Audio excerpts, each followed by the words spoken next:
ప్రథమంగా ఇప్పుడు ration mafia అనేది ఆంధ్రప్రదేశ్లో బాగా ఎక్కువైందని కూడా అంటే ఒక డిప్యూటీ సీఎం కానీ ఒక సీఎం లాంటి వ్యక్తులు మాట్లాడే పరిస్థితి వచ్చింది సార్. సెంట్రల్ గవర్నమెంట్ వస్తే నేను చూసుకుంటా అని చెప్పేసి డైరెక్ట్ ఒక డౌట్ అయితే వస్తుంది. దీని ప్రధాన కారణం ఏంటంటే సరే నిజంగా షిప్ సీజ్ చేశారా ఈ రోజు దాకా? అసలు ఆ షిప్ను గతంలో కలెక్టర్ సీజ్ చేశారు కదా. అసలు షిప్ను సీజ్ చేసే రైటు ఏ డిపార్ట్మెంట్కి ఉంటుంది? అసలు ఒక డిప్యూటీ సీఎం అనే వ్యక్తి ఆ ప్రాంతానికి పోయినప్పుడు ఆ ఎస్పీ గారు ఎందుకు సెలవు పెట్టారు? కనీస పోలీస్ బందోబస్తు ఎందుకు ఇవ్వలేదు? దాదాపు 650 టన్నులు బియ్యం దారి మళ్ళిస్తుంది కాకినాడ పోర్ట్ నుంచి, అంటే అది వేరే దేశాలకు పంపించడానికి. ప్రజా సంకల్ప వేదిక ఎందుకు ఏర్పాటు చేశారు సార్? ప్రతి గొంతులోకి నీళ్లు పోవడం కోసం నేను కృషి చేస్తాను, అందులో ఎటువంటి డౌట్ లేదు. మీ గొంతు వినిపిస్తారు తప్పనిసరిగా. ఎటువంటి రాజకీయ ఒత్తుల్లోకి ఎరికిపోరు. ప్రజా సంఘానికి ఎటువంటి రాజకీయ ఒత్తులు మాకైతే లేదు. Voice for voiceless. ఎక్కడా కూడా మేము ఒక్క రూపాయి కూడా మా వాళ్ళని కూడా తీసుకోనివ్వము అనేది మేము ఘంటాపదంగా చెప్పగలం. ప్రజలకు సమస్యలు అంటే ఒక జనతా గ్యారేజ్ మాత్రం అయితే పనిచేస్తున్నామని చెప్తున్నారు. 7 సెటిల్మెంట్లు కూడా పోలీసులే బ్యాక్ ఎండ్ నుండి నడిపించే పరిస్థితి ఉంది సార్. దానిపై మీరు ఎలా పోరాటం చేస్తున్నారు? రానున్న రోజులు 20,000 నుంచి 50,000 దగ్గరికి వసూలు చేస్తున్నారు అనేది మా దృష్టికి వస్తూనే ఉన్నాయి. 300 కోట్ల అవినీతి చేసే వరకు ఏసీబీ పట్టుకోలేకపోవడానికి ముఖ్య కారణాలు అంటే ఏం చెప్తారు? ప్రకాశం జిల్లాలో చీమకుర్తి రోడ్డు మీద అయితే కొంచెం మీరు పోరాటం చేస్తూ ఉన్నారు కదా, అంటే గుంతలు పడ్డ రోడ్లు కానీ మైనింగ్ మాఫియా వల్ల ఇలా జరుగుతుందని కూడా కొన్ని మీరు వ్యాఖ్యానాలు చేశారు కదా. అసలు దాని డెప్త్ అంటే ఏం చెప్తున్నారు? దాదాపుగా 1000 కంపెనీలు లీజుకి ఇచ్చారు ఆ చీమకుర్తి ఆ పరిసర ప్రాంతాల్లో మైనింగ్ వాళ్ళకి. అంత లీజుకి ఇచ్చి అంత డబ్బులు సంపాదిస్తున్న ప్రభుత్వము కనీస రోడ్డు వేయించాలనే ఇంగిత జ్ఞానం ఏ ప్రభుత్వానికి ఉండాలా లేదా? సార్ మీరు గతంలో మార్కాపురం జిల్లా విషయంలో కూడా చాలా వరకు కొట్లాడారు సార్. వీళ్ళు ఎంతవరకు పోరాడినరు మార్కాపురం జిల్లా కోసం అనేది ఒక పెద్ద ప్రశ్న. అవును సార్. ఇప్పుడు వెలుగొండ ప్రాజెక్టు అప్పట్లో చంద్రబాబు నాయుడే స్టార్ట్ చేశారనేది మనం చూస్తూనే ఉన్నాం. అప్పటి నుండి ఇప్పటికి కూడా మళ్ళీ అయింది లేదు. 20 సంవత్సరాలు గడిచిపోతున్నప్పటికీ అది 2 years అవుతుంది. అసలు ఈ ప్రభుత్వం చేస్తుందా చేయలేదా అనే ఒక డౌట్ అయితే వస్తుంది. దీని ప్రధాన కారణం ఏంటంటే అప్పుడున్న సీఎం జగన్మోహన్ రెడ్డి ముందు ఎవరైతే మాట్లాడలేదు, ఇప్పుడున్న ఎమ్మెల్యేలు కూడా అదే పరిస్థితిలో ఉన్నారేమో అని అనిపిస్తుంది. తమకు అనుకూలంగా మలుచుకొని ఒక మాఫియా ఏర్పడింది. అది ఈ రోజు టీడీపీ ప్రభుత్వం వచ్చింది అని నేను చెప్పట్లేదు. గత కొన్ని ప్రభుత్వాల నుంచి ఒక సంప్రదాయమే మొదలైంది. ఒకవేళ వాళ్ళు ఎఫ్ఐఆర్ తీసుకోకపోతే వాళ్ళ మీద ఏమైనా యాక్షన్ తీసుకునే ప్లానే ఉంటుంది. పోలీస్ స్టేషన్కి వెళ్తే ఈరోజు నోటికి వచ్చిన తిడుతున్నారు, అమ్మలు అక్కలు డాష్ డాష్ డాష్. అదే మీ వాళ్ళని తిడితే మీరు ఒప్పుకుంటారా? గత ప్రభుత్వంలో కొట్టిన ఉదాహరణ ఈరోజున్న డిప్యూటీ సభాపతి గారు ఉన్నారు, రఘురామకృష్ణరాజు గారు. ఆయన ఆ రోజు పార్లమెంట్ చెప్పారు, అవునా కదా? ఆ రోజు న్యాయం ఈరోజు ఎట్టొస్తుంది? చిరంజీవి ఈ పాలు బాగుంటాయని చెప్పాడు సార్. ఆ పాలు తాగుతాం మనకేదో అవుతుంది, అప్పుడు చిరంజీవి మీద మనం రైట్స్ ఉంటాయా సార్? కానీ ఫుడ్ అడల్టరీ వల్ల ఒక సమాజమే ఎఫెక్ట్ అవుతుంది. రజనీకాంత్ ఇలాంటి వాళ్ళు యాడ్లు తీసుకోరు. ఎందుకంటే వాళ్ళు వాడని ప్రోడక్ట్ గురించి వాళ్ళు పబ్లిసిటీ ఇవ్వరు. అందరికీ నమస్కారం. సూర్య మీడియాకి స్వాగతం. నేను మీ మహేందర్. ప్రస్తుతం మనతో పాటు ప్రజా సంకల్ప వేదిక రాష్ట్ర అధ్యక్షులు మాదిరి రంగశిరెడ్డి గారు ఉన్నారు. మాస్కా బాస్ విత్ మహేందర్ కార్యక్రమానికి ముఖ్య అతిథిగా ఈరోజు మనతో పాటు ఉన్నారు. ప్రజా సంకల్ప వేదిక ఎందుకు స్టార్ట్ చేశారు, ప్రజా సమస్యల కోసమా లేకుంటే పర్సనల్గా ఏమైనా వాడుకోవడం కోసం అనేది కూడా మనం మరెన్నో విషయాలు అయితే తెలుసుకునే ప్రయత్నం అయితే చేద్దాం. నమస్కారం సార్. నమస్తే సార్. ఎలా ఉన్నారు? బాగుంది సార్. సార్ డైరెక్ట్ పాయింట్లో వెళ్ళిపోదాం. ప్రజా సంకల్ప వేదిక ఎందుకు ఏర్పాటు చేశారు సార్? ప్రజా సంకల్ప వేదిక ప్రజల యొక్క వాళ్ళ యొక్క హక్కులను కాపాడడం కోసం, ప్రజల యొక్క ఏమైనా సమస్యలు ఉంటే ఆ సమస్యలపైన వారు ఒంటరిగా పోరాటం చేయలేని పరిస్థితిలో వాయిస్ ఫర్ వాయిస్లెస్, ఎవరికైతే గొంతు వాళ్ళు వినిపించలేరో వాళ్ళ తరపున మేము వినిపించి వాళ్ళ హక్కుల సాధన కోసం ఈ ప్రజా సంకల్ప వేదిక అనేది ఏర్పడింది. ఈ ప్రజా సంకల్ప వేదిక ఏర్పడడానికి ముఖ్య కారకం ఏంటి అనగా, నేను ఒక సాధారణ రైతు కుటుంబంలో పుట్టినప్పటికీ తల్లిదండ్రుల కష్టం మేరకు ఒక న్యాయవాద వృత్తిని ఎంచుకొని న్యాయవాదిని అయినప్పటికీ మా సొంత నియోజకవర్గం ప్రకాశం జిల్లా గిద్దలూరు నియోజకవర్గంలో ఆ రోజున్న స్థానిక రాజకీయ నాయకులు మా కుటుంబ సభ్యులపైన అక్రమ కేసులు పెట్టి వేధించిన పక్షంలో ఒక న్యాయవాదిగా నేను వాళ్ళకి ధీటుగా సమాధానం చెప్పగలిగాను. కానీ ఈరోజు ప్రతి క్షణం కూడా రాజకీయ నాయకులు వాళ్ళ స్వార్థ రాజకీయాల కోసం ప్రతి క్షణం అక్రమ కేసులు పెడుతూనే ఉన్నారు. కానీ వాళ్ళకి ఎవరు సపోర్ట్ చేస్తారు? నిజంగా ఈరోజు న్యాయవాదులు పూర్తి స్థాయిలో రాజకీయ నాయకులు ఎదిరిస్తున్నారా అంటే సందేహమే. అది మనందరికీ తెలుసు. వాళ్లకు ఎన్నో ప్రలోభాలు రకరకాలు ఉంటాయి. దానికోసం ఒక వేదిక కావాలి. కేవలం న్యాయవాదిగా నేను చేస్తానంటే చేయలేకపోవచ్చు. దానికోసం ఒక సొసైటీని ఏర్పాటు చేయాలి అనే ఉద్దేశంతో 2021 జూలై 7న ప్రజా సంకల్ప వేదిక సొసైటీ అనే ఒక ఎన్జిఓను ఏర్పాటు చేయడం జరిగింది. ఈ ఎన్జిఓ యొక్క ముఖ్య ఉద్దేశం ఏంటంటే, ఈ ఎన్జిఓ ద్వారా సమాచార హక్కు చట్టం ప్రజల్లోకి తీసుకెళ్లడం, అలాగే మానవ హక్కుల పరిరక్షణ ఈ చట్టాన్ని కూడా ప్రజల్లోకి విస్తృతంగా తీసుకెళ్లడం, అట్లాగే లోకాయుక్త ఉంది, దీనికి క్వాసీ జ్యుడిషియల్ పవర్స్ ఉంది. ఈ విషయం చాలామంది ప్రజలకు తెలియకపోవచ్చు. దాన్ని కూడా మేము ప్రజల్లోకి తీసుకెళ్ళాలి. అట్లాగే ప్రజా చైతన్యం అనే ప్రత్యేక విభాగం ద్వారా ప్రజలకు వాళ్ళ హక్కులపై అవగాహన కల్పించాలి. అలాగే ప్రజా సమస్యల పరిష్కార వేదిక అనేది ఒక విభాగం ఉంది.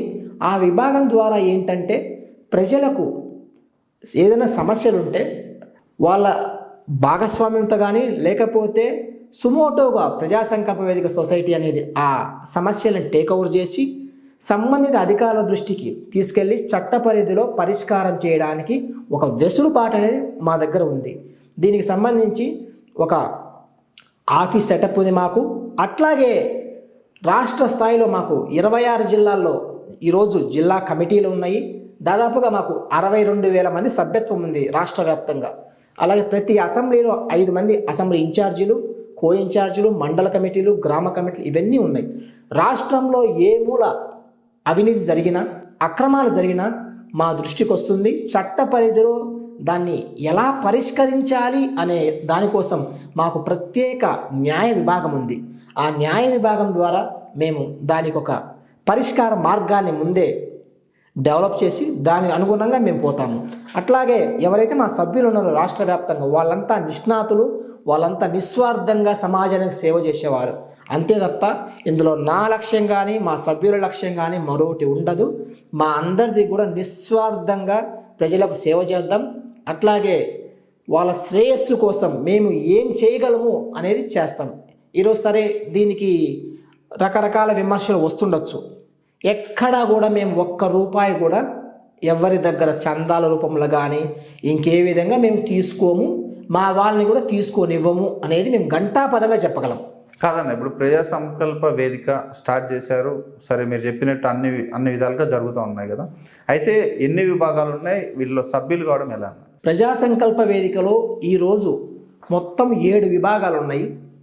ఆ 7 విభాగాలు ఏమనగా సమాచార హక్కు చట్ట విభాగం 1, అవినీతి నిరోధక విభాగం 2, ప్రజా చైతన్య విభాగం 3, ప్రజా సమస్యల పరిష్కార విభాగం 4, మానవ హక్కుల పరిరక్షణ విభాగం 5, మహిళా సాధికారత విభాగం 6, న్యాయ సేవా విభాగం 7. ఈ 7 రకాల విభాగాలు రాష్ట్ర స్థాయిలో ఈరోజు నిస్వార్థంగా పనిచేస్తున్నాయి. బాధితుల దగ్గర ఒక్క రూపాయి డబ్బులు వసూలు చేయకుండా నిస్వార్థంగా పనిచేస్తున్నాయి ఈ 7 విభాగాలు. అలాగే ప్రజా సంకల్ప వేదికలో సభ్యత్వం తీసుకోవడం ఎలా అనగా, ఈ 7 విభాగాలు పనిచేయడానికి సభ్యత్వం ఎలా అనగా ఒక్క రూపాయి కూడా డబ్బు కట్టకుండా వాళ్ళ ప్రాథమిక చట్టపరంగా ఏదైతే వివరాలు సమర్పించవలసో ఆ వివరాలు మేము తీసుకొని వాళ్ళకి ఒక చట్టబద్ధమైన ఒక ఐడి కార్డు, ఒక నియామక పత్రం, వాహన స్టిక్కర్లు కూడా వాళ్ళకు జారీ చేసి వారికి చట్టాలపై కనీస అవగాహన కల్పించి ప్రజలకు సేవ చేసే విధంగా మా వంతు మేము కృషి చేస్తున్నాము. కాదండి, ఇప్పుడు మామూలుగా ఒక్క రూపాయి కూడా తీసుకోకుండా ప్రజలకు సమస్యలు అంటే ఒక జనతా గ్యారేజ్ మాత్రం అయితే పనిచేస్తున్నామని చెప్తున్నారు. 7 1 రూపాయి కూడా తీసుకోకుండా, ఈరోజు ప్రతిదీ కాస్ట్లే కదా, 1 రూపాయి కూడా తీసుకోకుండా ఎలా పనిచేస్తున్నారు? ఎలా జరుగుతున్నాయి అసలు కార్యక్రమాలు? అంటే బ్యాక్ ఎండ్ ఎవరున్నారు, లేకుంటే ఫ్రంట్ ఎండ్ ఎలా జరుగుతుంది వర్క్? ఇక్కడ ఈ ప్రజా సంకల్ప వేదిక ఇంత రాష్ట్ర స్థాయిలో ఉన్నప్పటికీ దీనికి సంబంధించిన ఖర్చు వర్కింగ్ క్యాపిటల్ ఏదైతే ఉందో ఆ వర్కింగ్ క్యాపిటల్ అనేది చాలా తక్కువగా ఉంటుంది. ఒక చిన్న ఆఫీసు, ఒకరు లేక ఇద్దరు సిబ్బందితో ఇదంతా నడుస్తుంది. ఒక న్యాయవాదిగా నేను ఎటువంటి రూపాయి తీసుకోకుండా ఉచిత న్యాయ సేవలు అందిస్తాము. అలాగే నాలాంటి న్యాయవాదులు ఈరోజు 500 పైన న్యాయవాదులు రాష్ట్ర వ్యాప్తంగా న్యాయ విభాగంలో నిస్వార్థంగా పనిచేస్తున్నారు. ఇక్కడ ఈ ప్రాసెస్ అంతటి కూడా ఆర్థిక పరమైన అంశాలు అనేవి ఉండవు. కేవలం మాకున్న ఏదైతే న్యాయపరమైన విద్య అనుగుణంగానే మేము సేవ చేస్తున్నాం, అంతే తప్ప మేము ఆర్థికంగా వాళ్ళకి ఎవరైనా స్వావలంబన కల్పించడం కోసము వాళ్ళకి అమౌంట్ ఇవ్వడాలు మేము ఇలాంటి పని చేయం. మాకు ఏదైతే న్యాయ విద్య ద్వారా ఉచితంగా సలహా ఇవ్వడము, ఉదాహరణ ఒక పోలీస్ స్టేషన్లో ఒక వ్యక్తిని కొట్టారు ఒక ఎస్ఐ, ఆ కొట్టిన ఎస్ఐ పైన కేసు పెట్టడానికి ఎటువంటి ఆర్థికపరమైన అంశాలు పనిలేదు. ఓకే. ఎందుకంటే చట్టపరంగా ఇండియన్ పోలీస్ యాక్ట్ 1861 సెక్షన్ 29 ప్రకారము ఇలా కేసు పెట్టచ్చు అని మేము ఆ బాధితుడికి అతనికి కేసు చెప్తాము. అలాగే స్థానిక మెజిస్ట్రేట్ గారికి ఒక ఫిర్యాదు పత్రం రాసి ఆ బాధితునితో పాటు మా సభ్యుని పంపించి కేసు పెట్టిస్తాము. ఇక్కడ ఎక్కడ కూడా ఆర్థికపరమైన అంశాలు లేవు సార్. అయితే ఇప్పుడు మామూలుగా మీరు చెప్పినట్టు పోలీసు కొట్టారనుకోండి, దానిలో ఇప్పుడు లంచం అనేది బాగా పెరిగిపోతుంది కదా సార్. క్రైమ్ రేట్ ఎక్కువ కూడా పోలీస్ స్టేషన్ అంటే సెటిల్మెంట్లు కూడా పోలీసులే బ్యాక్ ఎండ్ నుండి నడిపించే పరిస్థితి ఉంది సార్. దానిపై మీరు ఎలా పోరాటం చేయబోతున్నారు రానున్న రోజులు? ఈరోజు పోలీస్ స్టేషన్ పరిధి ఎంతవరకు అనేది ఒక క్వశ్చన్ మార్క్ లాగా తయారైంది. చట్టపరంగా క్రిమినల్ ప్రొసీజర్ కోడ్ ప్రకారము పోలీస్ స్టేషన్ ఏం చేయాలంటే ఏదైనా నేరము జరిగితే క్రిమినల్ ప్రొసీజర్ కోడ్కు సంబంధించి వారు ఎఫ్ఐఆర్ ఫైల్ చేసి స్థానిక మెజిస్ట్రేట్ గారికి నిర్ణీత సమయంలో ఎఫ్ఐఆర్ సబ్మిట్ చేయాలి. 7 సంవత్సరాల లోపు శిక్ష పడిదైతే స్టేషన్ బెయిల్ ఇచ్చి పంపించాలి. ఇది ప్రొసీజర్. కానీ స్టేషన్ బెయిల్లో కూడా ఒక్కొక్క వ్యక్తి దగ్గర 20,000 నుంచి 50,000 దగ్గరికి వసూలు చేస్తున్నారు అనేది మా దృష్టికి వస్తూనే ఉన్నాయి. అలాగే కొంతమంది న్యాయవాదులతో కూడా కుమ్మక్కయ్యి డబ్బులకు వసూలు చేయడము, అవినీతిని కూడా ఈరోజు కొత్త పుంతలు తొక్కిస్తున్నారు కొంతమంది పోలీస్ సోదరులు. ఎలా అంటే ప్రత్యక్షంగా డబ్బుల మార్పిడి జరిగితే ఏసీబీ వాళ్ళకి పట్టించవచ్చు. ఒక పలానా పెట్రోల్ బంక్ కాడికి వెళ్ళి నా పేరు మీద డబ్బులు ఇవ్వు, పలానా కిరాణా కొట్టు కాడికి వెళ్ళి నా పేరు మీద డబ్బులు ఇవ్వు. ఈ విధంగా లంచాలకు మరిగినప్పుడు ఈ రోజున్న ఏసీబీ చట్టాలు కూడా ఆ స్థాయిలో పనిచేయలేకపోతున్నాయి అనేది మా ఆవేదన. దానికోసము ఈరోజు ఏసీబీ చట్టాన్ని కూడా ఈ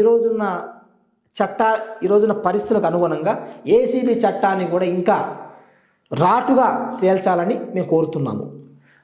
సార్ ఇప్పుడు ఏసీబీ పాయింట్ వచ్చింది కాబట్టి అడుగుతున్నాం సార్. ఇప్పుడు ఏసీబీ అంటే యాంటీ కరప్షన్ బ్యూరో పనిచేస్తుంది సార్. ఎప్పుడు కూడా అంటే ఒక ఎంఆర్ఓ లేదంటే ఒక ఆఫీసరు 10,000 లంచం తీసుకున్నాడు, 5,000 లంచం తీసుకున్నాడు అనేది వాళ్ళు ఎక్కువగా పట్టుకునే పరిస్థితి ఉంది సార్. తర్వాత ఎప్పుడైనా మనం టీవీలలో చూసినప్పుడు 200 కోట్ల అవినీతి, 300 కోట్ల అవినీతి అనేది, అంటే మొత్తం ఆ 300 కోట్ల అవినీతి చేసే వరకు ఏసీబీ పట్టుకోలేకపోవడానికి ముఖ్య కారణాలు అంటే ఏం చెప్తారు సార్? సాధారణంగా మన ఇండియన్ న్యాయ వ్యవస్థ కానీ జ్యుడిషియరీ వ్యవస్థ ఎలా ఉంటుందంటే కేసు ఫైల్ కానంత వరకు అది దర్యాప్తు ప్రక్రియకు రాదు. ఓకే. ఉదాహరణ, ఒక ఊర్లో దొంగతనం జరిగింది, ఒక ఊర్లో మానభంగం జరిగింది అనేది ఎవరో ఒకరు వచ్చి కంప్లైంట్ ఫిర్యాదు రూపంలో ఇస్తేనే ఆడ క్రిమినల్ ప్రొసీజర్ కోడ్ అనేది పని మొదలవుతుంది. ఇప్పుడు మనము చాలా ప్రాంతాల్లో చూస్తున్నాం గృహహింస అని 498A ప్రకారం గృహహింస దాదాపుగా జరుగుతూనే ఉంది.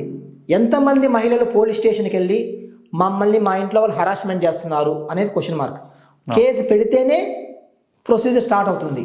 కేసు పెట్టకపోతే అదేవిధంగా 200 కోట్లు, 300 కోట్లు, 500 కోట్లు, 1000 కోట్లు, ఈ 100 కోట్లు ఎవరు సంపాదిస్తున్నారు? ఈ రోజున్న అవినీతి పరమైన రాజకీయ నాయకులు. వాళ్ళు రాజకీయ అండదండలు చూసుకొని ఆఫీసర్లు కూడా అంటే వాళ్ళ చెంచాలు కొంతమంది. ఈ విధంగా మనం చూసుకున్నప్పుడు రాజకీయ నాయకుల జోలికి అధికారులు పోతే ఏమవుతుంది? నెక్స్ట్ మినిటే వాళ్ళకి ట్రాన్స్ఫర్లు వస్తాయి, నెక్స్ట్ మినిటే వాళ్ళు సస్పెండ్ చేస్తారు, నెక్స్ట్ మినిటే వాళ్ళ ధన మాన ప్రాణాలకు కూడా రక్షణ లేకుండా పోతుంది.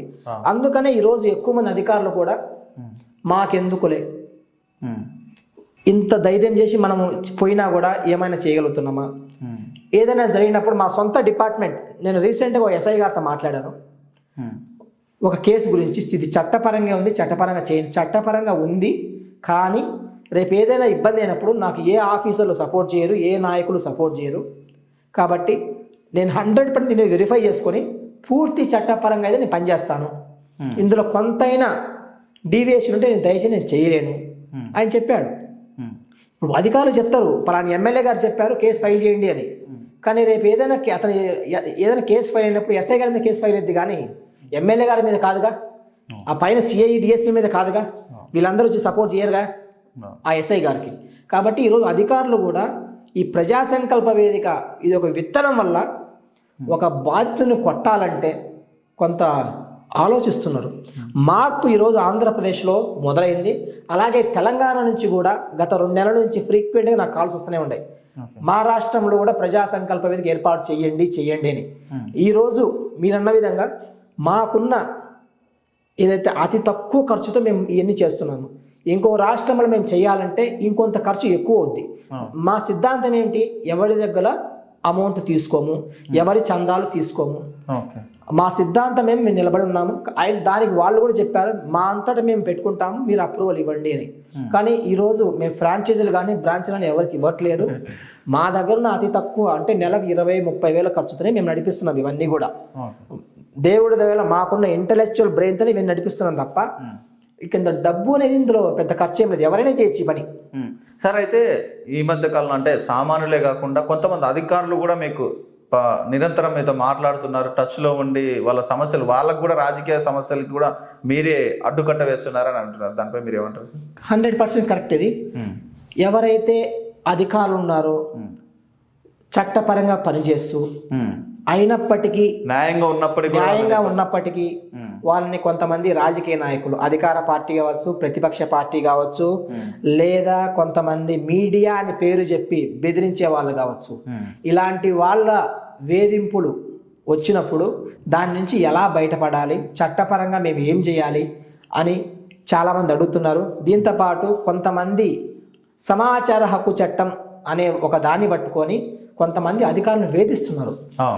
ఈరోజు సమాచార హక్కు చట్టం అని పేరు చెప్పి దేశంలో కొన్ని వేల మంది కోటీశ్వర్లు అయ్యారు ఆ చట్టం ద్వారా. ఆ వేధింపులకు గురైనప్పుడు ఆ వేధింపుల నుంచి ఎలా బయటపడాలి, ఎవరైతే వేధిస్తున్నారో, ఎవరైతే బ్లాక్మెయిల్ చేస్తున్నారో వాళ్ళ మీద తిరిగి మనం కేసులు ఎలా పెట్టాలి, ఇవన్నీ కూడా మేము ఉచిత న్యాయ సలహాలు ఇస్తాము. ఈరోజు ప్రజా సంకల్ప వేదిక మెంబర్స్ అంటే ప్రైవేట్ వ్యక్తులే కాదు, ఈరోజు జిల్లా స్థాయి అధికారులు కూడా ప్రజా సంకల్ప సభ్యులు ఉన్నారు. ఎందుకంటే చట్టపరంగా సామాజిక స్పృహతో ఎన్జిఓలో పనిచేయడం కోసము దానికి ఏమి లిమిటేషన్ లేదు. 18 years నుంచి ఎవరైనా ఉండొచ్చు, ఎవరైనా సేవ చేయొచ్చు. సో ఇది తప్పేం కాదు కదా.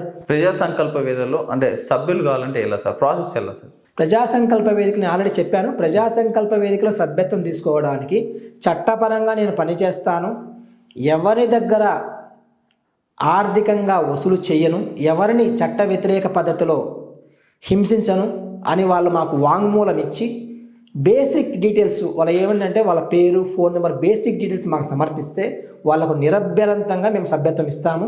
వాళ్ళ యొక్క సామర్థ్యాన్ని బట్టి వాళ్ళకి మండల కమిటీ, జిల్లా కమిటీ, రాష్ట్ర కమిటీలు కూడా సరైన గౌరవిస్తున్నాము. వాళ్ళ సేవలను వివిధ రకాలుగా మేము వినియోగించుకొని సంస్థని, ప్రజల్ని డెవలప్ చేస్తున్నాము. సార్, రానున్న రోజుల్లో ఆంధ్ర రాష్ట్రంలో అంటే ఏ విధంగా ముందుకెళ్ళబోతున్నారు సార్? అంటే నియోజకవర్గ స్థాయి, జిల్లా స్థాయి, రాష్ట్ర స్థాయి పదవులు ఇప్పటికి కొన్ని ప్రకటిస్తున్నారు కదా, వాళ్ళలో వాటికి క్రైటీరియా ఏం చూస్తున్నారు, ఏం చూసిస్తున్నారు పదవులు? ప్రాథమికంగా ఎవరికైనా కూడా మేము గ్రామ స్థాయి, మండల స్థాయి, అసెంబ్లీ స్థాయి ఈ 3 కూడా వాళ్ళ గతంలో వాళ్ళకి ఎంత అనుభవం ఉందో ప్రజా సమస్యల మీద పోరాటం అంతవరకు ఇచ్చుకుంటూ పోతాం. ఉదాహరణ, ఒక వ్యక్తి గత 10 నుంచి 20 సంవత్సరాలు రకరకాల హోదాల్లో, రకరకాల సంస్థల్లో పనిచేసి ప్రజా సమస్యలు పరిష్కరించారంటే అలాంటి వ్యక్తికి డైరెక్ట్గా అసెంబ్లీ ఇన్ఛార్జిని ఇస్తాం. ఏమీ లేకపోతే గ్రామ స్థాయి ఒక సభ్యుడిగా ఇస్తాము, అతను నేర్చుకోవాలి. కాబట్టి ఎవరైతే జిల్లా స్థాయి సమస్యలు గతంలో పరిష్కరించారో, ఇంకా పరిష్కరిస్తానన్న వ్యక్తిని మేము కొంత నిఘాలు పెట్టి ఒక 3 నెలలు లేదా 6 నెలలు నిఘాలు పెట్టి అతను జిల్లా కమిటీలో బాధ్యత అప్పచెప్తాం. ఎందుకంటే సింగిల్గా నేనొక్కనో ఇంకొక వ్యక్తితో ఈ పని చేయలేరు. కాబట్టి కొంతమంది వ్యక్తులు నమ్మాలి మనం. ఈ నమ్మకమైన ప్రక్రియలో భాగంగా మనకున్న క్రైటీరియా ఏంటి, వాళ్ళని ఎలా మనం నమ్మాలి, ఏ కోణంలో వాళ్ళ డెవలప్మెంట్ ఇవ్వాలి, అట్లాగే సంస్థలో ఆర్థిక విషయాలు పూర్తిగా లేవు కాబట్టి ఉన్న అతి తక్కువ వనరులతో ప్రజలకు ఎలా చేరువవ్వాలి, ఈ చేరువయ్యే క్రమంలో ప్రజలు మనల్ని ఆదరిస్తారా వ్యతిరేకిస్తారా అనే విషయం పక్కన పెడితే మన వంతుగా మనం ప్రజల్లో మార్పు కోసం ప్రయత్నిస్తున్నాము.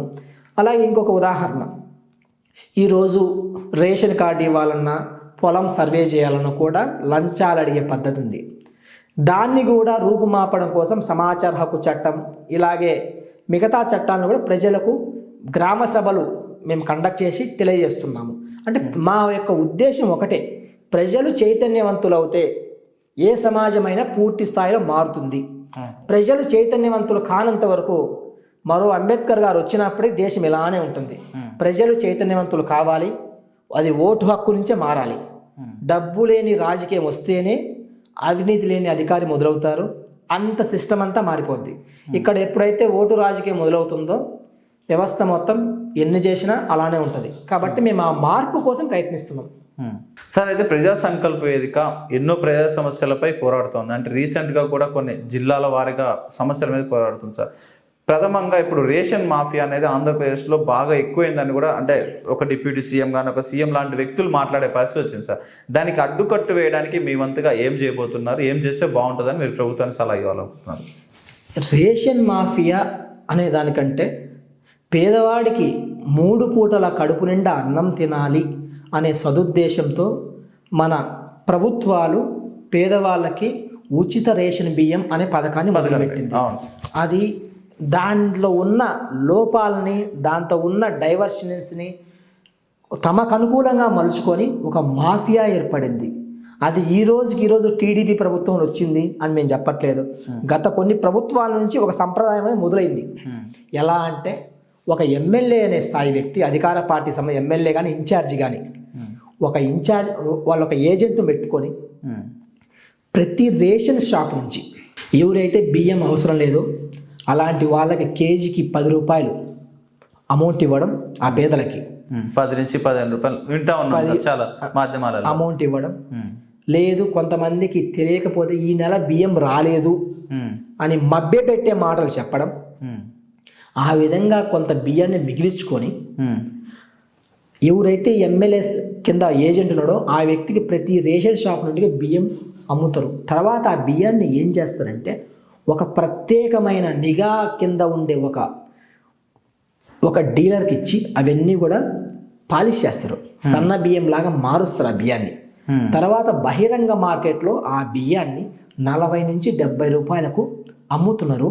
అలాగే వేరే ఆఫ్రికా దేశాలకు, అదే మన డిప్యూటీ సీఎం గారు చెప్పిన స్టేట్మెంట్, దాదాపు 650 టన్నులు బియ్యం దారి మళ్ళిస్తున్నారు కాకినాడ పోర్ట్ నుంచి. అంటే అది వేరే దేశాలకు పంపించడానికి. అంటే ఈ విధంగా ముందు ఏంటంటే ఈ విధానం పేదలకు బియ్యమైన విధానం చాలా మంచిది, కానీ పూర్తిగా అబాసు పాలైపోతుంది. ఈరోజు 90% ఆ పథకం అనేది అబాసు పాలైపోయింది. కాబట్టి ఈరోజు ప్రభుత్వం ఏం చేయాలంటే ఈ పౌర సరఫరాల ఏదైతే శాఖ ఉందో ఆ చట్టానికి కూడా ఇంకా పదును పెట్టి ఈ అవకతవకలన్నీ పూర్తిగా ఆపడానికి, రూపుమాపడానికి కింది స్థాయి నుంచి ఏం చేయాలి అనేది రూట్ లెవెలే దీనికి ఒక చెక్ పాయింట్ పెడితే అన్నీ కూడా కంట్రోల్ అవుతాయి. అవి కంట్రోల్ అవ్వకుండా మనం ఇంకా నెక్స్ట్ ఏం చేసినా కూడా ఈ వ్యవస్థ అనేది కంట్రోల్ అవ్వదు. కాబట్టి ఆ చట్టాన్ని ఎందులో లోపాలు ఎక్కడ ఉన్నాయో అవన్నీ కంట్రోల్ చేయాలి. సరే, పేదలకి బియ్యం అవసరం లేదు, పేదలకి ఏమైనా ఇంకొక ఆల్టర్నేటివ్ ఏమైనా ఇవ్వగలరా అలా ఆలోచించాలి. కానీ బియ్యం ఇంతే పోతుంటే ఇది అక్రమాలు డెఫినెట్గా జరుగుతాయి, ప్రజాధనం అనేది వృధా అవుతూనే ఉంటుంది. ఈ మధ్య కాలంలో ఒంగోలు, అదే ప్రకాశం జిల్లాలో చీమకుర్తి రోడ్డు మీద అయితే కొంచెం మీరు పోరాటం చేస్తూ ఉన్నారు కదా, అంటే గుంతలు పడ్డ రోడ్లు కానీ మైనింగ్ మాఫియా వల్ల ఇలా జరుగుతుందని కూడా కొన్ని మీరు వ్యాఖ్యానాలు చేశారు కదా, అసలు దాని డెప్త్ అంటే ఏం చెప్తున్నారు? ఈ చీమకుర్తి రోడ్డు అనేది మనకు ఈ పశ్చిమ ప్రకాశం అయితేమి, ఈ పక్కన 5 నియోజకవర్గాలు మేజర్గా ఒంగోలు ప్రాంతానికి వెళ్ళాలంటే చీమకుర్తి రోడ్డు ప్రధానమైన రోడ్డు, ఇందులో నో డౌట్. ఆ ప్రాంతాల్లో సరైన వైద్య సదుపాయాలు లేవు, ఇందులో డౌట్ ఏం లేదు మనకి. మర్రిచెట్లపాలెం అనే ఒక ఊరుంది చీమకుర్తి దగ్గరలో. ఆ మర్రిచెట్లపాలెం అనే గ్రామం నుంచి చీమకుర్తి పోవడానికి ఏదైతే రోడ్డు ఉందో ఆ రోడ్డుని ఈ ఎవరైతే మైనింగ్ సంబంధించిన వాళ్ళు ఉన్నారో భారీ వాహనాలు ఆ రోడ్డు పైన వెళ్తాయి. ఈరోజు అంతమంది దాదాపుగా 1000 కంపెనీలు లీజుకి ఇచ్చారు ఆ చీమకుర్తి ఆ పరిసర ప్రాంతాల్లో మైనింగ్ వాళ్ళకి. అంత లీజుకి ఇచ్చి అంత డబ్బులు సంపాదిస్తున్న ప్రభుత్వము కనీస రోడ్డు వేయించాలనే ఇంగిత జ్ఞానం ఏ ప్రభుత్వానికి ఉండాలా లేదా? కానీ ఈరోజు మీరు చూడండి, వర్షం పడితే కనీసము మీకు 10 అడుగుల లోతు గుంతలు ఉన్నాయి. వాహనాల గుంతల పడి మునిగి చనిపోయినా కూడా దిక్కు లేదు. ఈ ప్రాంతం నుంచి ఎవరైనా గుండెపోటు వచ్చినప్పుడు మనకు గోల్డెన్ అవర్స్ ఉంటాయి, ఆ 2 అవర్స్లో పోతేనే వాళ్ళ ప్రాణం నిలబెడుతుంది. కానీ ఇక్కడ నుంచి ఎంత స్పీడ్గా అంబులెన్స్ పోయినప్పటికీ ఆ ప్రాంతంలో కనీసం అరగంట పడుతుంది, 2-3 కిలోమీటర్లకే. ఇది ప్రభుత్వం నిర్లక్ష్యం కాదా? నేను ఈ ప్రభుత్వం ఆ ప్రభుత్వం అని చెప్పట్లేదు, ఏ ప్రభుత్వం అయినా తప్ప కదా? తప్పు. మీకు ఆర్థికంగా ఆ ప్రాంతం నుంచి అన్ని కోట్లు సంపాదిస్తుంది ప్రభుత్వం మైనింగ్ మీద పన్నుల ద్వారా. నేను చెప్పేది పన్నుల ద్వారా, నేను మాఫియా గురించి మళ్ళీ మాట్లాడతాను. పన్నుల ద్వారా అంత డబ్బులు సంపాదించినప్పుడు కనీసం ఆ 10 కిలోమీటర్లు మీరు కాంక్రీట్ రోడ్ వేయలేరా? కాంక్రీట్ రోడ్ వేసి ప్రజలను కాపాడలేరా? సరే, మీకు ఆ ప్రాంతం వేయడం ఇష్టం లేదు, ఆ రోడ్డు కింద కూడా మీకు గ్రానైట్ దొరుకుద్ది, సో మీకు ఆ ఇంటెన్షన్ ఉందనుకోండి ప్రభుత్వానికి, వేరే బైపాస్ వేయండి, తప్పేం కాదు కదా. ఈరోజు రోడ్ ట్యాక్స్ కట్టించుకుంటున్నారు, మైనింగ్ వాళ్ళ దగ్గర నుంచి మైనింగ్ ట్యాక్స్ కట్టించుకుంటున్నారు. ఇన్ని కట్టించుకొని కూడా ఆ రోడ్డు ఏంది? ఈరోజు టీడీపీ ప్రభుత్వం ఉండొచ్చు, గతంలో వైసీపీ ప్రభుత్వం ఉండొచ్చు, ఉపయోగం ఏంటి? ఆ రోడ్డుని ఎవరైనా పట్టించుకుంటున్నారా? మీకు ఆ రోడ్డు వేయడానికి మీకున్న అసలు సమస్య ఏంటి అని ప్రతి పౌరుడు క్వశ్చన్ చేస్తున్నాడు. ఆ రోడ్డుకు సంబంధించి ఎక్కడికి పోయినా కూడా ప్రజలు మమ్మల్ని అదే క్వశ్చన్ చేస్తుంటారు. కానీ ఎందుకు ప్రజలు ముందుకు రావట్లేదంటే అక్రమ కేసులు పెడతారని భయపడుతుండ్రు. ఏదైతే మైనింగ్ ఉందో అందులో ఇరు పార్టీల నాయకులు ఉన్నారు. మైనింగ్ మంత్రి స్థాయి, ఆ పై స్థాయి నాయకులు కూడా వాళ్ళకు ఫ్యాక్టరీలు ఉన్నాయి.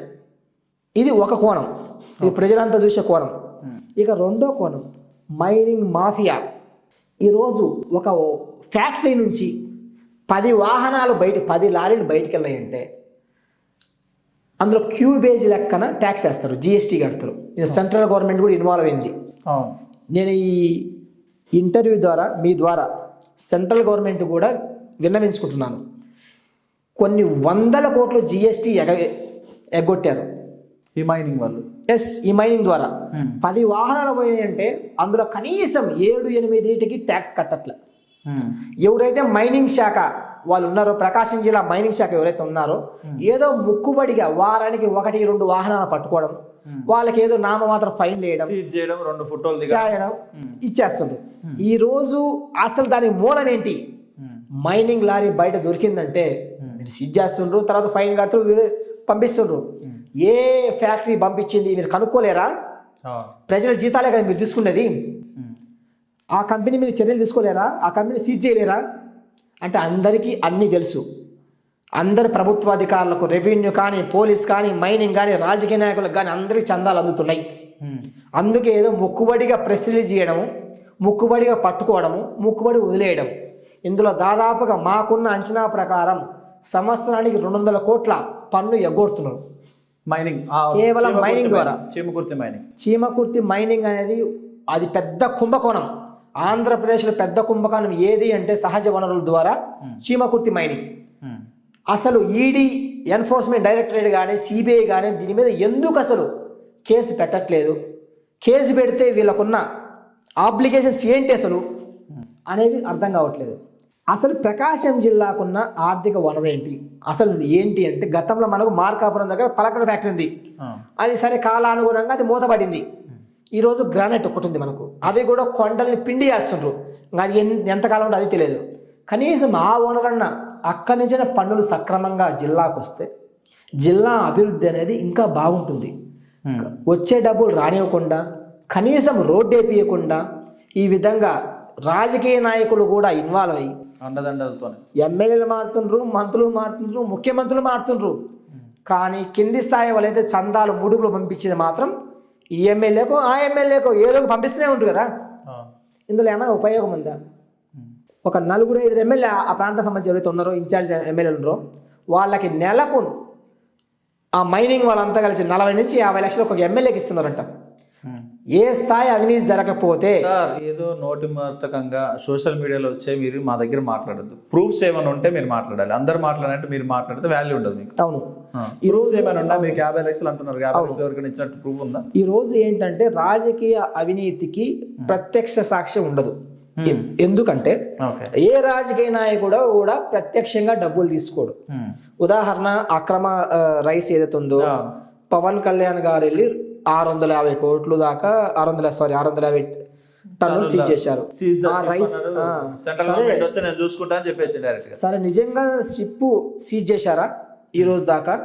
అసలు ఆ షిప్ ను గతంలో కలెక్టర్ సీజ్ చేశారు కదా. అసలు షిప్ ను సీజ్ చేసే రైటు ఏ డిపార్ట్మెంట్ ఉంటుంది? అసలు ఒక డిప్యూటీ సీఎం అనే వ్యక్తి ఆ ప్రాంతానికి పోయినప్పుడు ఆ ఎస్పీ గారు ఎందుకు సెలవు పెట్టారు? కనీస పోలీస్ బందోబస్తు ఎందుకు ఇవ్వలేదు? ఇవన్నీ మనం చూస్తున్నాం కదా. ఒక డిప్యూటీ సీఎం స్థాయి వ్యక్తి సీజ్ ద షిప్ అనే పరిస్థితికి ఎందుకు వెళ్ళింది? ఇందులో రాజకీయ కోణం ఉందా, ప్రజా శ్రేయస్సు కోసం చేస్తున్నారా? ఇక్కడ ఏంటంటే రాజకీయ నాయకుల అవినీతికి దేశంలో సాక్ష్యాలు ఉండవు. ఇంకొక విషయం, మనకు ఆల్రెడీ ఒక సామెత ఉంది, రాజకీయాల్లో ఆత్మహత్యలే ఉంటాయి కానీ హత్యలు ఉండవు. ఎందుకంటే వాళ్ళు చేసే అవినీతికి కానీ వాళ్ళు చేసే అక్రమాలకు కానీ మీకు 99.99% సాక్ష్యాలు దొరకవు. ఏదైతే చెప్పాము ఇప్పుడు ఆల్రెడీ, దానికి ఎవిడెన్స్ ఏంటంటే ప్రతిరోజు కూడా వాహనాలను అక్రమంగా పోతూనే ఉంటాయి. వారానికి ముక్కుబడిగా 1-2 వాహనాలు సీజ్ చేస్తుండ్రు. దానికి సంబంధించి ఏ వాహనాలు సీజ్ చేశారు ఏంటి అనేది అందరి దగ్గర ఎవిడెన్స్ ఉన్నాయి. అయ్యేం పబ్లిక్ ఏంటంటే ప్రెస్ నోట్లే కదా అవన్నీ. ఈరోజు అంత విధంగా తవ్వుతున్నారు, అమ్ముకుంటున్నారు. బెంగళూరు సైడ్ ఎందుకు గ్రానైట్ పోతుంది? అట్లాగే చెన్నై ఎందుకు పోతుంది? అట్లాగే కృష్ణపట్నం ఎందుకు పోతుంది? అసలు కనీసం గ్రానైట్ ప్రతి బండ మీద కూడా నెంబరింగ్ ఉంటుంది. చాలా విడ నెంబరింగ్ లేకుండా పోతుంది. ఇది మనము మీరు చూడడం కాదు, సామాన్య పబ్లిక్ కూడా ఎందుకు ఇలా పోతుంది? ఇంకొకటి, ఎవరైతే ఆ గ్రానైట్ కంపెనీలలో అక్రమాలు జరుగుతున్నాయని క్వశ్చన్ చేశారో, ఒక విజిల్ బ్లోయర్ లాగా తయారయ్యారు ఆ కంపెనీలో, చాలా మంది ఉద్యోగాలు తీసేశారు. ఇంకోటి గమనించండి మీరు, ఆ గ్రానైట్ ఫ్యాక్టరీలో ఎక్కువ మంది వర్కర్స్ వేరే రాష్ట్రం వాళ్ళు ఉంటారు, బీహార్ వాళ్ళు. ఎందుకు? ఇక్కడ ఎవిడెన్స్ 2 రకాలు ఉంటాయి. డైరెక్ట్ ఎవిడెన్స్ ఒకటి ఉంటుంది, సర్కాన్షియస్ ఎవిడెన్స్ ఉంటుంది. ఆ చుట్టూ జరుగుతున్న పరిణామాలకు అనుగుణంగానే ఎవరైనా అర్థం చేసుకుంటారు. నిజంగా అక్కడ ఎమ్మెల్యేలు లంచాలు తీసుకోకుండా ఉంటే వ్యవస్థలు అలా ఉంటాయా? ఒక పోలీస్ స్టేషన్ ఉంది అక్కడ, ఆ పోలీస్ స్టేషన్లో ఎస్ఎస్ఓ పోస్ట్కి కొన్ని కోట్లు పలుకుతుందంట. ఈరోజు నిజంగా రాష్ట్రంలో రీసెంట్గా ప్రకాశం జిల్లాలో ఒక ఎంఆర్ఓ గారు ఒక అవినీతి కేసులో ఒక బాధితుడికి ఒక సర్టిఫికేట్ ఇవ్వడం కోసం ఊరికి ఇవ్వమంటే ఇవ్వను, నాకు 5,000 రూపాయలు లంచం ఇవ్వాలి. ఎందుకంటే నాకు ఈ పోస్ట్ ఫ్రీగా రాలేదు, పోస్టింగ్ నేను 25 లక్షలు ఇచ్చాను అని ప్రకాశంలో ఒక ఎంఆర్ఓ గారు మాట్లాడారు. సరే ఎంఆర్ఓ ఎవరు ఏదైనా అనవసరం, ఇప్పుడు పర్సనల్గా మనం ఎవరిని వ్యతిరేకించాం కాబట్టి. ప్రతి పోస్టింగ్ కూడా డబ్బులు వసూలు చేయడం, దాదాపు 17-18 డిపార్ట్మెంట్లు ఉన్నాయి ప్రతి అసెంబ్లీలో. ప్రతి పోస్ట్ను అమ్ముకోవడం. ఎలక్షన్ వరకు మేము ఖర్చు పెట్టాము. సార్ నాకు ఒక్క డౌట్ సార్, ఇప్పుడు పోస్టులు చాలా మంది చూస్తుంటాం సార్. ఇప్పుడు ఫర్ ఎగ్జాంపుల్ ఒక ఎమ్మెల్యేకి ఒక పర్సన్ క్లోజ్ అనుకోండి, ఎక్కడున్నా కూడా వేరే జిల్లాలలో కూడా ట్రాన్స్ఫర్ చేయించుకుంటూ ఉంటారు. లేదంటే కొంతమంది ఇక్కడ ఉన్న వాళ్ళు వేరే సొంత నియోజకవర్గాలు అంటే దగ్గర నియోజకవర్గాలు ఎమ్మెల్యే ఫేవరు లేకుంటే మినిస్టర్ ఫేవరు, రాజకీయ నాయకులు ఎవరు ఫేవర్ ఉంటే అక్కడ చేయించుకోండి. దానికి కూడా మీరు అంటే మనం కొన్ని వార్తలు చూసాం సార్, ఆ డిఎస్పీ మార్చడం కోసం ఎమ్మెల్యేకి 30 లక్షల లంచం, లేదా ఇంకో ఎస్పీని మార్చడం కోసం 1 కోటి రూపాయల లంచం, లేదంటే ఒక ఎంఆర్ఓ మార్చడానికి, ఈవెన్ టీచర్లు ట్రాన్స్ఫర్ చేయించుకోవడానికి కూడా లంచాలు ఇస్తున్నారు సార్. అంటే ఒకటి కంఫర్టబుల్ కోసమా, లేదంటే ఏదైనా సంపాదించుకోవడానికి వాళ్ళకి ఏమన్నా వనరులు తెలుసా? అసలు ఎందుకు మారుతున్నారు సార్? ఇది ఎందుకు నడుస్తుంది? ఇందులో 2 కోణాలు ఉంటాయి. తెర ముందు జరిగేది ఏమంటారంటే సాధారణ బదిలీలో భాగంగా మార్చాము అంటారు. ఒకటి తెర ముందు చట్టపరంగా మాట్లాడితే, ఇప్పుడు ఒక ఎస్ఐని వీళ్ళందరూ మార్చేది ఎవరు? ఎస్పీ. సిఐలను మార్చేది ఎవరు? సంబంధిత డిఐజీ, ఐజీ కన్నా మారుస్తారు. ఇకపోతే ఎస్పీలని, ఆ పై స్థాయి అధికారులని అలాగే డైరెక్ట్గా డీజీపీ కన్నా మారుస్తుంది. ఈరోజు ఏ ఆఫీసర్ని ఎక్కడికి మార్చాలన్నా సరే, పోలీస్ అనే కాదు, రెవెన్యూ ఎవరైనా చాలా డిపార్ట్మెంట్స్ సంబంధిత ఎమ్మెల్యే మంత్రి సిఫార్సు పత్రం ఉంటేనే మారుస్తుంది. సిఫార్సు పత్రం ఊరికి వస్తుందా? ఊరికి రాదు. మీరు చెప్పినట్టు లక్షలు సరే, ఇంత లక్షలు పెట్టి ఒక ట్రాన్స్ఫర్ తీసుకున్న వ్యక్తి అక్కడ ఉండేది 2 ఏళ్ళు 3 ఏళ్ళు. 2 ఏళ్ళు 3 ఏళ్ళు అతను సక్రమంగా అవినీతి చేయకుండా ఉంటే ఆ 30 లక్షలు ఎట్లా సంపాదించుకోవాలి? ఇంకో కొత్త విషయం, కొన్ని ప్రభుత్వ కార్యాలయాల నుండి నెల మామూలు పంపాలి ఎమ్మెల్యేలకి. వాళ్ళు నిజంగా చట్టపరంగా పనిచేస్తే అధికారులు ఈ మామూలు ఎలా పంపిస్తారు? ఈ ఒత్తిడి తట్టుకోలేక చాలామంది అధికారులు మమ్మల్ని సంప్రదించి వాళ్ళు లూప్ లైన్కి వెళ్ళిపోతుంటారు. అంటే ఆ పోస్టుకి ఎటువంటి విలువ ఉండదు, ఆ పోస్ట్కి పెద్ద ప్రత్యేకత ఉండదు, ఆ పోస్టుకి వెళ్ళిపోతారు. ఎందుకు? ఈ డబ్బులు ఇచ్చుకోలేక, అక్రమాలు చేయలేక, మనస్సాక్షి ఒప్పుకోక. అలాంటి అధికారులు చాలా మంది ఉన్నారు పోలీస్ వ్యవస్థలు కూడా. సరే, ఇప్పుడు ఉన్న వాళ్ళంతా అక్రమాలు చేస్తున్నారా, ఉన్న వాళ్ళంతా ఇస్తున్నారా, వాళ్ళ సాక్ష్యాలు ఉన్నాయని మీరు అడగచ్చు. రాజకీయ అవినీతికి సాక్ష్యం ఉండదు.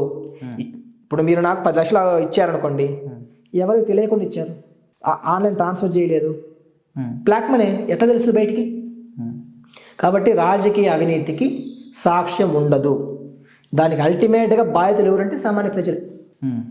బలయ్యేది మాత్రం సామాన్యులే డెఫినెట్గా. ఎందుకంటే ఓటేసి రోజు ఏదైతే ఉందో ఇంకేపించుకుంటాం కదా, ఆ ఒక్కరోజు కక్కుర్తి పడి నోటుకో సుక్కకో ముక్కకో దేనికైతే లొంగుతామో నెక్స్ట్ 5 ఏళ్ళు ఈ బానిసత్వం అనేది భరిస్తూ పోవాల్సిందే.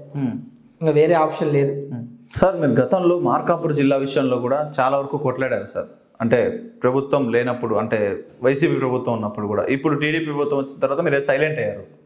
దానిపై మీరు అంతరార్థం ఏమైనా ఉందా సార్? మార్కాపురం జిల్లా సంబంధించి గత వైసీపీ ప్రభుత్వం అయితేమి, అంతకుముందున్న టీడీపీ ప్రభుత్వం అయితేమి, మేము ఒక్కరమే కాదు, ప్రజా సంఘాలు అయితేమి, పార్టీలు అయితేమి, సామాన్య పౌరులు కూడా వారి స్థాయిలో వాళ్ళు అన్ని విధాలుగా పోరాడినరు. కానీ మన దురదృష్టం ఏంటంటే, ప్రకాశం జిల్లాకు సంబంధించి ఏదైతే మనం మార్కాపురం జిల్లా అంటున్నామో, ఇందులో దాన్ని పశ్చిమ ప్రకాశం అంటాం. గిద్దలూరు, మార్కాపురం, ఎర్రగొండపాలెం, దర్శి, కనిగిరి, ఈ 5 కూడా గత ప్రభుత్వంలో వైసీపీ సీట్లు. అయినప్పటికీ వీళ్ళు ఎంతవరకు పోరాడినరు మార్కాపురం జిల్లా కోసం అనేది ఒక పెద్ద ప్రశ్న. అవును సార్. వీళ్ళకి అసలు చేతగానోళ్ళ చేతైనోళ్ళ అనేది కూడా ప్రజలు ఈరోజు చర్చించుకుంటున్నారు. కాబట్టి వాళ్ళకు అదే విధంగా మన ఎలక్షన్స్ గుణపాఠం చెప్పారు. ఎలక్షన్స్ అప్పుడు మనం బాగా గమనించాం సార్, జిల్లా ఉద్యమంలో పాల్గొనాలని దాన్ని మొత్తం నీరు గార్చింది కేవలం వైసీపీ ఎమ్మెల్యేలని మనం పకడ్బందీకి చెప్పే అవకాశం. అవును.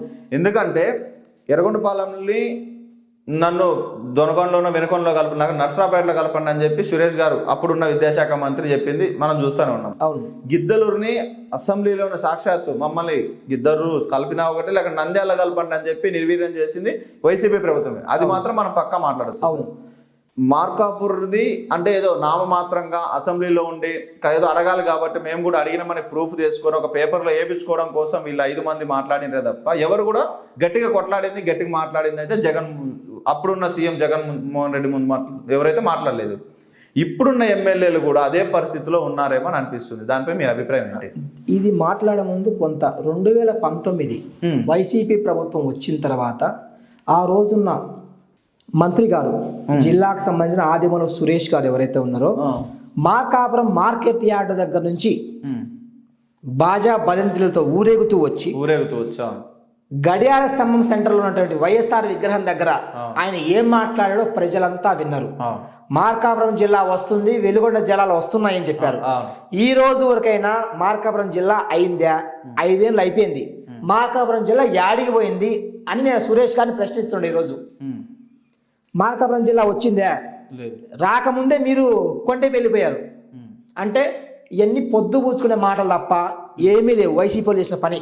ఇకపోతే మన గిద్దలూరు ఎమ్మెల్యే గారు ఏదైతే చెప్పారో, అసలు ఆయనకు నిర్వీర్యం చేయడం కోసం మాట్లాడే గిద్దలూరు ఎమ్మెల్యే గారు కనీసం ఒక ప్రజాప్రతినిధిగా మాట్లాడారంటున్నాం. గిద్దలూరును ఏ విధంగా నంద్యాల జిల్లాలో కలుపుతారు? అసలు గిద్దలూరును ఏ విధంగా నంద్యాల జిల్లాలో కలుపుతారు? అసలు ఈ ప్రాంత మనోభావాలని ఆయనకు తెలుసా? అసలు అది తెలియకనే కదా ప్రజాకోర్టులో వాళ్ళకి తీర్పిచ్చి మార్కాపురం పంపించింది. అలాంటి వ్యక్తిని అసలు ఎమ్మెల్యేగా ఎందుకు కోరుకున్నాము అని ప్రజలు ఈరోజు బాధపడతాలేరా? చూడండి, ఈ విధంగా చూసుకుంటే కనిగిరి వాళ్ళు మాకు అసలు మార్కాపురం వద్దు, దర్శి వాళ్ళు మేము ఒంగోలులో ఉంటాము. ఇక్కడ ఏంటంటే ప్రజల మధ్యలో గొడవలు పెట్టి మార్కాపురం జిల్లాను నిర్వీర్యం చేసింది ఈ 5 మంది ఎమ్మెల్యేలు కాదా? 100% వాళ్ళే. బ్రిటిష్ పరిపాలన లాగా విడగొట్టు పరిపాలించు, విభజించు పరిపాలించు. ఈ 5 మంది చేసింది అదే కాదా? వాళ్ళు చేసిన తప్పే ఇప్పుడు మళ్ళీ అనుభవించే పరిస్థితికి వచ్చింది. ఈ రోజు వచ్చేసి ప్రభుత్వం వచ్చి 5 నెలలు అయింది మనకు. చంద్రబాబు నాయుడు గారు ఎవరైతే ఉన్నారో ఎలక్షన్ ముందు ఆ విషయము మార్కాపురం గడియార సాక్షిగా చెప్పారు మా ప్రభుత్వం ఇస్తాది అని. సరే ఈరోజు 5 నెలలు అయింది. ఈ 5 నెలలు ఇవ్వకపోతే ప్రజలు ఇదే గుణపాఠం చంద్రబాబు నాయుడు చెప్పరా?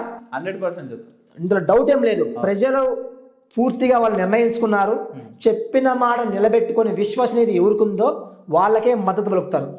అది చంద్రబాబు జగన్ అనేది ప్రజలు లెక్క పెట్టారు. ఈరోజు వాళ్ళకు మంచి చేసే వాళ్ళకి పట్టం కడుతున్నారు, వంచిస్తే అతపాలను తొక్కుతున్నారు ప్రజలు. కాబట్టి మనం ఈరోజు అర్థం చేసుకోవాల్సిన విషయం టెక్నికల్గా 2027-26లో దేశం మొత్తం కూడా డీలిమిటేషన్ జరుగుతుంది. అసెంబ్లీలు అయితేమి అలాగే పార్లమెంట్ అయితేమి జనాభా ప్రాతిపదికన జనాభా కొత్త 2001 జనాభా లెక్క మనం చూసిన ఈరోజు కొత్త జనాభా లెక్కల ఆధారంగా మనకు అసెంబ్లీలు పెరుగుతాయి. దాదాపుగా 225 అసెంబ్లీలు మారుతున్నాయి. అంటే మీకు దాదాపు 50 అసెంబ్లీలు పెరుగుతున్నాయి. ఇది పెరిగిన తర్వాత మార్కాపురం జిల్లా చేసి ప్రజలకు ఇద్దాము అనే ఉద్దేశంతో ఈరోజు టీడీపీ నాయకత్వం ఉన్నట్టు మనకు అర్థమవుతుంది. ఒకవేళ గత ప్రభుత్వం లాగానే మేము కాలం గడుపుకుంటామంటే ఈ 5 మందికి పుట్టగతులు ఉండవు టీడీపీ ఎమ్మెల్యేలకు కూడా ఇందులో భాగంగా. సరే మీకు చెప్పచ్చు, మీరు ఎర్రగొండపాలెం దర్శి టీడీపీ కాదు వైసీపీ కదా, ఆ ఇన్ఛార్జ్ అయితే ఇన్ఛార్జ్ నరసింహ ఎమ్మెల్యే ఈరోజు అధికార పార్టీ అంటే అది ప్రతిపక్ష పార్టీ ఎమ్మెల్యే చూడట్లేదుగా. ఎవరు కూడా ఏ అధికారి కూడా మాట్లాడట్లేదుగా. కనీసం హోంగార్డు కూడా వాళ్ళ మాట్లాడట్లేదు. ఇది తప్పు కదా? ఒక ప్రజాప్రతినిధి అనేవాడు అధికార పార్టీ అయినా ప్రతిపక్ష పార్టీ అయినా వాళ్ళ కనీసం మర్యాద ఇవ్వాలా లేదా? ఇవ్వట్లేదు. అది మనం చూస్తున్నాం కదా ఈరోజు. కాబట్టి మనము 2026-27 ఏదైతే ఉందో డీలిమిటేషన్ టెక్నికల్గా జరగాలి. ఆ రోజుకి జనాభా లెక్కలు ఏదైతే చెయ్యాలి. దేశవ్యాప్తంగా అది ఒక పరిణామం ఉంది. ఇంకోటి జమిలీ ఎలక్షన్స్ అనే కొత్త విషయం నడుస్తుంది. నెక్స్ట్ పార్లమెంట్లో పెడతారనుకున్నాం, పెట్టలేదు. ఆ బిల్లు కూడా పెడతారో చూద్దాము. ఏది ఏమైనప్పటికీ 2026-27లో ఈ జిల్లా ఇస్తారా ఇవ్వరా అని తెలిసిపోద్ది. ఇవ్వకపోతే మాత్రం ప్రకాశం జిల్లాలో టీడీపీకి 1 సీటు కూడా రాదు అనేది ప్రజలందరికీ తెలుసు. కాబట్టి మనం ఇక్కడ ప్రజా సంఘాలుగా మనం ఏం తెలుసుకోవాలంటే వైసీపీ ప్రభుత్వం వంచింది కాబట్టే వాళ్ళని ప్రజలు తిరస్కరించారు. ఈరోజు టీడీపీకి 5 నెలలు అయింది. టెక్నికల్గా వాళ్ళు ఇంకా ఏమి తెర ముందుకు వచ్చి చెప్పట్లేదు. ఎమ్మెల్యేలు ఎవరితో 5 మంది ఉన్నారు వాళ్ళు చెప్పాలి ముందుకొచ్చి టెక్నికల్గా ఇది ఉంది, ఈ సమస్య ఉంది టెక్నికల్గా. మిమ్మల్ని మేము ఓటు అడిగినాము, మీరు ఓట్లు లేకపోతే చచ్చిపోతాము, బ్లాక్ మెయిల్ చేసిన మిమ్మల్ని చేశారు కదా కొంతమంది ఎమ్మెల్యేలు. మార్కాపురం ఎమ్మెల్యేగా చెప్పారు కదా, మీరు ఓట్లు లేకపోతే ఇదే నాకు లాస్ట్ ఎలక్షన్స్, నేను చచ్చిపోతాను, నాకు ఇది పునర్జన్మ అని అన్నారు కదా. ఇప్పుడు ప్రజల ముందుకు వచ్చి మీకు జిల్లా ఇస్తామన్నాము కానీ టెక్నికల్ ఇది ఉంది అని చెప్పకపోతే ప్రజలు దాన్ని వేరే విధంగా తీసుకుంటారు. ప్రజలు అమాయకులు కాదు, సమయం కోసం వేచి చూస్తారు. కాబట్టి ప్రజలకు మీరు ఒక వివరణ ఇవ్వాలి. జనాభా లెక్కలు కావాలి, డీలిమిటేషన్ కావాలి. తర్వాత తప్పనిసరిగా మార్కాపురం జిల్లా తీసుకొస్తాం, లేకపోతే మేము ఎమ్మెల్యే ఎవరైతే ఉన్నామో అందరం రాజీనామా చేస్తాం అనే దమ్ముతో మాట్లాడాలి. లేకపోతే ప్రజలు వాళ్ళ నిర్ణయం వాళ్ళు తీసుకుంటారు. సార్, అయితే వెలుగొండ ప్రాజెక్ట్ విషయంలో కూడా మీరు కీలకంగా చేశారు సార్. అంటే జగన్ గారు వచ్చి తూతు మంత్రంగా ఓపెన్ చేసిపోతే దాన్ని కూడా ఏ ప్రజానాయకుడు ప్రశ్నించని విధంగా మీరైతే ప్రశ్నించారు. దాన్ని ఇప్పుడు వెలుగొండ ప్రాజెక్టు అప్పట్లో చంద్రబాబు నాయుడే స్టార్ట్ చేశారనేది మనం చూస్తూనే ఉన్నాం. అప్పటి నుండి ఇప్పటికి కూడా మళ్ళీ అయింది లేదు, 20 సంవత్సరాలు గడిచిపోతున్నప్పటికీ. ఈ అధికారంలో ఈ హయాంలో టీడీపీ ఇప్పుడున్న హయాంలో ఏమన్నా కూటమి హయాంలో ఏమన్నా అయ్యే పరిస్థితి ఉందా? లేదంటే ఒకవేళ అయితే ఎంత టైం పట్టచ్చు సార్? మాకున్న విశ్వాసం ఏంటంటే ఒక ప్రజా సంఘంగా రాబోయే 2 ఇయర్స్లో, ఈ 2 మంత్స్లో ఇవన్నీ కావండి, ఇవన్నీ కాకి లెక్కలు అంటాము. రాబోయే 2 ఇయర్స్లో తప్పనిసరిగా ప్రజలకు వాడుకోవడానికి నీళ్ళు వస్తాయి. ప్రజల ప్రతి పంటకు ప్రతి ఎకరాకు నీళ్లు అందుతాయి, ప్రతి చెరువుకు నీళ్లు నిండుతాయి అనే విశ్వాసం మాకు ఒక నెల కిందటి వరకు ఉన్నది. ఒక నెల కిందటి వరకు ఉన్నది నిజం అది. కానీ రీసెంట్గా ఒక పరిణామం చూసిన తర్వాత అది 2 ఇయర్స్ అవుతుందా, అసలు ఈ ప్రభుత్వం చేస్తుందా చేయలేదా అని ఒక డౌట్ అయితే వస్తుంది. దీని ప్రధాన కారణం ఏంటంటే మనకి ఏదైతే కలనూతల గుండంచెర్ల రోడ్డు ఏదైతే ఉందో అది మరమ్మతులు చేస్తున్నారు మళ్ళీ. అది ముంపు ప్రాంతం కదా, వాళ్ళకి ఇవ్వాల్సిన R&R ప్యాకేజ్ వాళ్ళకి ఇవ్వాలి కదా, ఇచ్చి వాళ్ళని అక్కడ ఖాళీ చేయించి పునరావాసం కల్పించాలి కదా. అవి కల్పించకుండా మీరు వాళ్లకు వసతులు కల్పించే ఉద్దేశం తెలుతున్నారు అంటే ఇప్పుడు కాదనే కదా. సమీప భవిష్యత్తులో ఆ ప్రాజెక్టు పూర్తయ్యే మాట రోడ్లు వేయడం ఎందుకు? ఆ పెట్టే ఏదైతే కోట్ల రూపాయలు ఖర్చు ఉందో వాళ్ళ పునరావాసం కల్పియండి, మంచి వాళ్ళకి వసతులు కల్పియండి, నిరుద్యోగులకు ఉద్యోగాలు కల్పియండి. అది కల్పించకుండా మీరు తాత్కాలికంగా రోడ్డు వేపేస్తున్నారు, తాయిలాలు వేస్తున్నారంటే సామాన్యులుగా ప్రతి ఒక్కరికి ఒక డౌట్ వస్తుంది. 2 ఏళ్ళలో అవుతుందా, ఒక 20 ఏళ్ళన అవుద్దా కాదా అనే డౌట్ వస్తుంది ఈరోజు ప్రజలకి. జగన్మోహన్ రెడ్డి గారు ఏం చేశారు? రిబ్బన్ కట్ చేశారు. మనం ఆల్రెడీ చూసాం. లోపలికి వెళ్ళి ఏదో నీళ్ళు వస్తుంటే డ్రైనేజ్ వాటర్ అయ్యే వాటర్ అని చెప్పారు. ప్రజలు ఏం చేశారు? 11 సీట్లు ఇచ్చారు. ఈ మోసం చేస్తే ఈ ప్రభుత్వానికి కూడా 11 ఇవ్వచ్చు, లేకపోతే ఇంకో 2 తగ్గించి 9 ఇవ్వచ్చు, సింగిల్ డిజిట్ పరిమితం చేయొచ్చు. కాబట్టి అసలు ఈ రోడ్డు కలెక్టర్ గారిని అడిగారంట, స్థానిక ఇన్ఛార్జి గారు ఏపించారంట, దానికి టెంకాయ కొట్టారంట. అసలు ఇందులో అంతరార్థం ఏముంది? నిజంగా ఖాళీ చేయించే వాళ్ళైతే ఎందుకు 20 ఏళ్ల కింద నుంచి రోడ్లు ఎందుకు వేయలేదు? మనం ఆల్రెడీ చూసాం ఆ ప్రాంతం ఎట్లుందో. అభివృద్ధి 20 ఏళ్ల కిందలా ఉంది ఆ రోడ్లు మొత్తం. ఇప్పుడు ఎందుకు నిజంగా 2 years కంప్లీట్ అయ్యి మాడితే ఆ రోడ్డు ఎందుకు? నిజంగా 2 years కంప్లీట్ అయ్యి మాడితే ఆ కోట్ల ఖర్చు ఎందుకు? ఇందులో ఏదో మతలబు ఉంది అనేది ప్రజలకు అర్థమవుతుంది. కాబట్టి ఆ 5 మంది ఎమ్మెల్యేలు ఇన్ఛార్జ్ ఏవైతే ఉన్నారో వాళ్ళకు ప్రజలు చెప్పాలి. వాళ్ళు పత్రికా ముఖం కానీ ప్రజల ముందుకెళ్ళి వాళ్ళు చెప్పాలి. ఇది ఈ ప్రభుత్వం యొక్క సిద్ధాంతం, ఇది ఈ ప్రభుత్వం యొక్క ప్రయారిటీ. చెప్పండి. రానున్న రోజుల్లో మీరు ఏ స్టాండ్ తీసుకోబోతున్నారు సార్ వెలుగొండ ప్రాజెక్ట్ పై?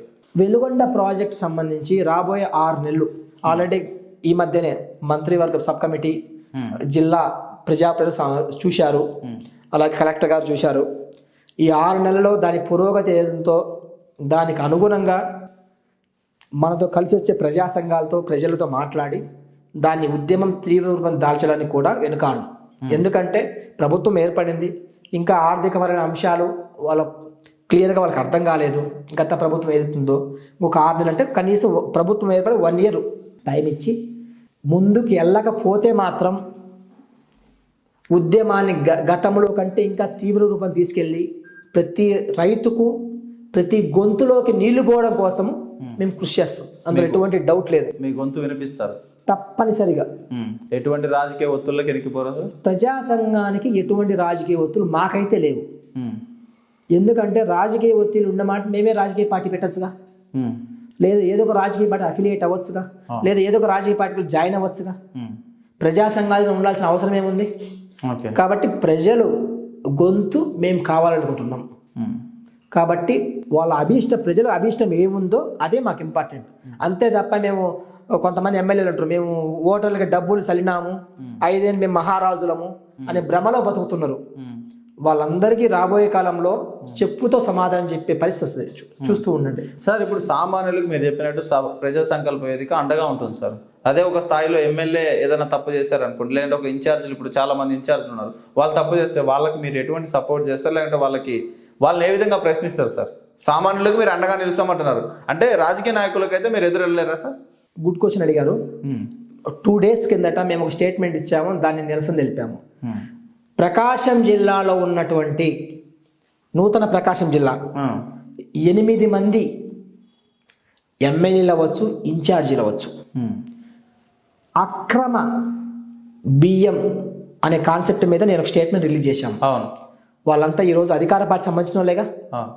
ఈరోజు వాళ్ళు సోషల్ మీడియాలో పెట్టినామంటే అది అయిపోద్దా సార్? సోషల్ మీడియా ఒక్కటే కాదు మేము చేసింది, అది ముఖ్యమంత్రి గారికి పంపించాము, అట్లాగే డిప్యూటీ సీఎం గారు ఎవరైతే ఈరోజు ప్రజల కోసం పోరాడుతున్నారో ఆయనకు పంపించాము, కలెక్టర్ గారికి పంపించాము, అందరికీ కూడా మేము రిప్రజెంటేషన్ పెట్టాము. రాబోయే 2 వారాల తర్వాత దీని మీద మేము హైకోర్టులో రిట్ అయిపోతున్నాము. ఎందుకంటే ప్రజా సంకల్ప వేదిక అనేది రోడ్డు మీదకి రావడం అనేది మాకు లాస్ట్ ఆప్షన్. ముందు చట్టపరంగా ఏదైతే మాకు అంశాలు ఉన్నాయో వాటి పరంగా మేము న్యాయ పోరాటం చేస్తాం.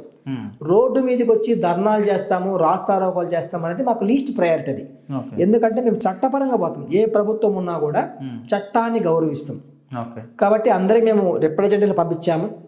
ఎంత కుంభకోణం జరుగుతుంది, ఏ నియోజకవర్గంలో ఏం జరుగుతుంది అవన్నీ పంపించాము వివరాలతో. 2 వారాలు, ఎందుకంటే మన లీగల్ ప్రొసీజర్లో భాగంగా 2 వారాలు ఒక టైం ఇవ్వాలి. ఇవ్వని పరిస్థితిలో తప్పనిసరిగా హైకోర్టులో రిట్ వేస్తాము. వీళ్ళందరికీ గుణపాఠం చెప్తాం, అందులో డౌట్ ఏం లేదు. మీరు అడిగిన క్వశ్చన్ ఏంటి, ఎమ్మెల్యేలు తప్పు చేస్తే ప్రజా సంకల్ప వేదిక ఏం చేస్తుంది? తప్పనిసరిగా ప్రశ్నిస్తాం. ఎమ్మెల్యే చేసినా, ముఖ్యమంత్రి చేసినా మేము తప్పనిసరిగా ప్రశ్నిస్తాం. ఎందుకంటే ఈ ప్రజాస్వామ్యంలో ప్రజలే ప్రభువులు అనే విషయాన్ని మేము బలంగా నమ్ముతాం. అంతే తప్ప మేము డబ్బులు ఇచ్చి గెలిచినాము, మేము మహారాజులమని కొంతమంది విర్రవీగుతున్నారు. మేము అలాంటి వాళ్ళకి వ్యతిరేకం. సార్, అయితే ఇంకోటి కూడా మనం చూస్తున్నాం సార్, ఎక్కువగా ఇప్పుడు ప్రజలు అంటే ఎమ్మెల్యేలు కావచ్చు, వాళ్ళ సోదరులు కావచ్చు, లేదంటే వాళ్ళ బంధువులు కావచ్చు, వాళ్ళందరినీ ఎంటర్ చేసి ల్యాండ్ మాఫియా అనేది బాగా జరుగుతుంది సార్. అంటే ప్రభుత్వ భూమిని కూని చేసే, అంటే కబ్జాలు చేసే పరిస్థితి ఎక్కువ నడుస్తుంది. మనం ఎన్నిసార్లు చూస్తూ ఉన్నాం, ఎన్నో టీవీలలో వాళ్ళు 1000 ఎకరాలు చేశారు, 100 ఎకరాలు చేశారు, ఎన్ని వార్తలు చూస్తూ ఉంటాం సార్. దానిపైన ప్రజా సంకల్ప వేదిక ఏమైనా పోరాడుతుందా? ఇప్పుడు దాకా పాత వాళ్ళు చేసిన వాళ్ళకి దాన్ని ఎటువంటి తీసుకుపోతారు? రేపు చేయకుండా ఉండడానికి మీరు ఎటువంటి నిర్ణయాలు తీసుకుంటారో, ఎటువంటి ప్రజలు వెళ్ళబోతున్నారు సార్? మంచి క్వశ్చన్ అడిగారండి. ఈరోజు చూడండి, ఒక వ్యక్తి ఎమ్మెల్యేగా గెలిస్తే అది వాళ్ళ యొక్క వారసత్వ సంపదగా భావిస్తున్నారు. అవును. వాళ్ళ తమ్ముడు అయితేమి, కొడుకు అయితేమి, బామర్ది అయితేమి, ఇంకొకరు ఒక 10 మంది తయారవుతున్నారు. మనం గత వైసీపీ ప్రభుత్వంలో చూసాం, మండలం పంచుకున్నారు. తమ్ముడికో మండలం, బామర్దికో మండలం, మామకో మండలం, కొడుకో మండలం, ఇలా పంచుకున్నారు. ఆ మండలాలకు సంబంధించి వాళ్లకు అనుకూలమైన ఎంఆర్ఓలని తీసుకొని అసైన్మెంట్ భూములు, ఇంకో రకరకాల వాళ్ళ బినామీల పేర్ల మీద 1000 ఎకరాలు రాయించుకున్నారు. తర్వాత దాన్ని టెక్నికల్గా అసైన్మెంట్ భూములు అసలు ఎవరు కేటాయించాలి, ఈరోజు అసైన్మెంట్ భూములు జారీ చేసే పద్ధతి ఏంటి, ఇవన్నీ తెలియని అధికారులు చాలామంది ఉన్నారు. ఈరోజు మనము ఆర్టీఐ యాక్ట్ ద్వారా కానీ 4(1)B అడుగుతాం. 4(1)B అనేది చాలా ఇంపార్టెంట్ సమాచార హక్కు చట్టంలో. అది కూడా తెలియని పోలీస్ అధికారులు ఉండే రోజు ఎంఆర్ఓలు ఉండరు. అంటే అధికారులకు చట్టం అనేది లీస్ట్ ప్రయారిటీ. కొంతమందికి వాళ్ళు చట్టం తెలుసుకోవట్లేదు ఈరోజు. కేవలము రాజకీయ బాస్ ఏం చెప్తారో అదే చేస్తుండ్రు ఈరోజు, యాజ్ ఇట్ ఈజ్, డౌట్ లేదు. లాస్ట్ వైసీపీ ప్రభుత్వంలో రాచర్ల మండలం ప్రకాశం జిల్లా ఒక కాంట్రాక్ట్ ఎంప్లాయీ కంప్యూటర్ ఆపరేటర్గా ఉండి కొన్ని 100 ఎకరాలు తారుమారు చేశారు. ఎంఆర్ఓ యొక్క డిజిటల్ సిగ్నేచర్ తీసుకొని, ఎంఆర్ఓ యొక్క పాస్వర్డ్ తీసుకొని. మా క్వశ్చన్ ఒకటి, ఎంఆర్ఓ నిద్రపోతున్నాడా? ఇప్పుడు ఆ వ్యక్తిని ఇంకొక మండలానికి ట్రాన్స్ఫర్ చేశారు.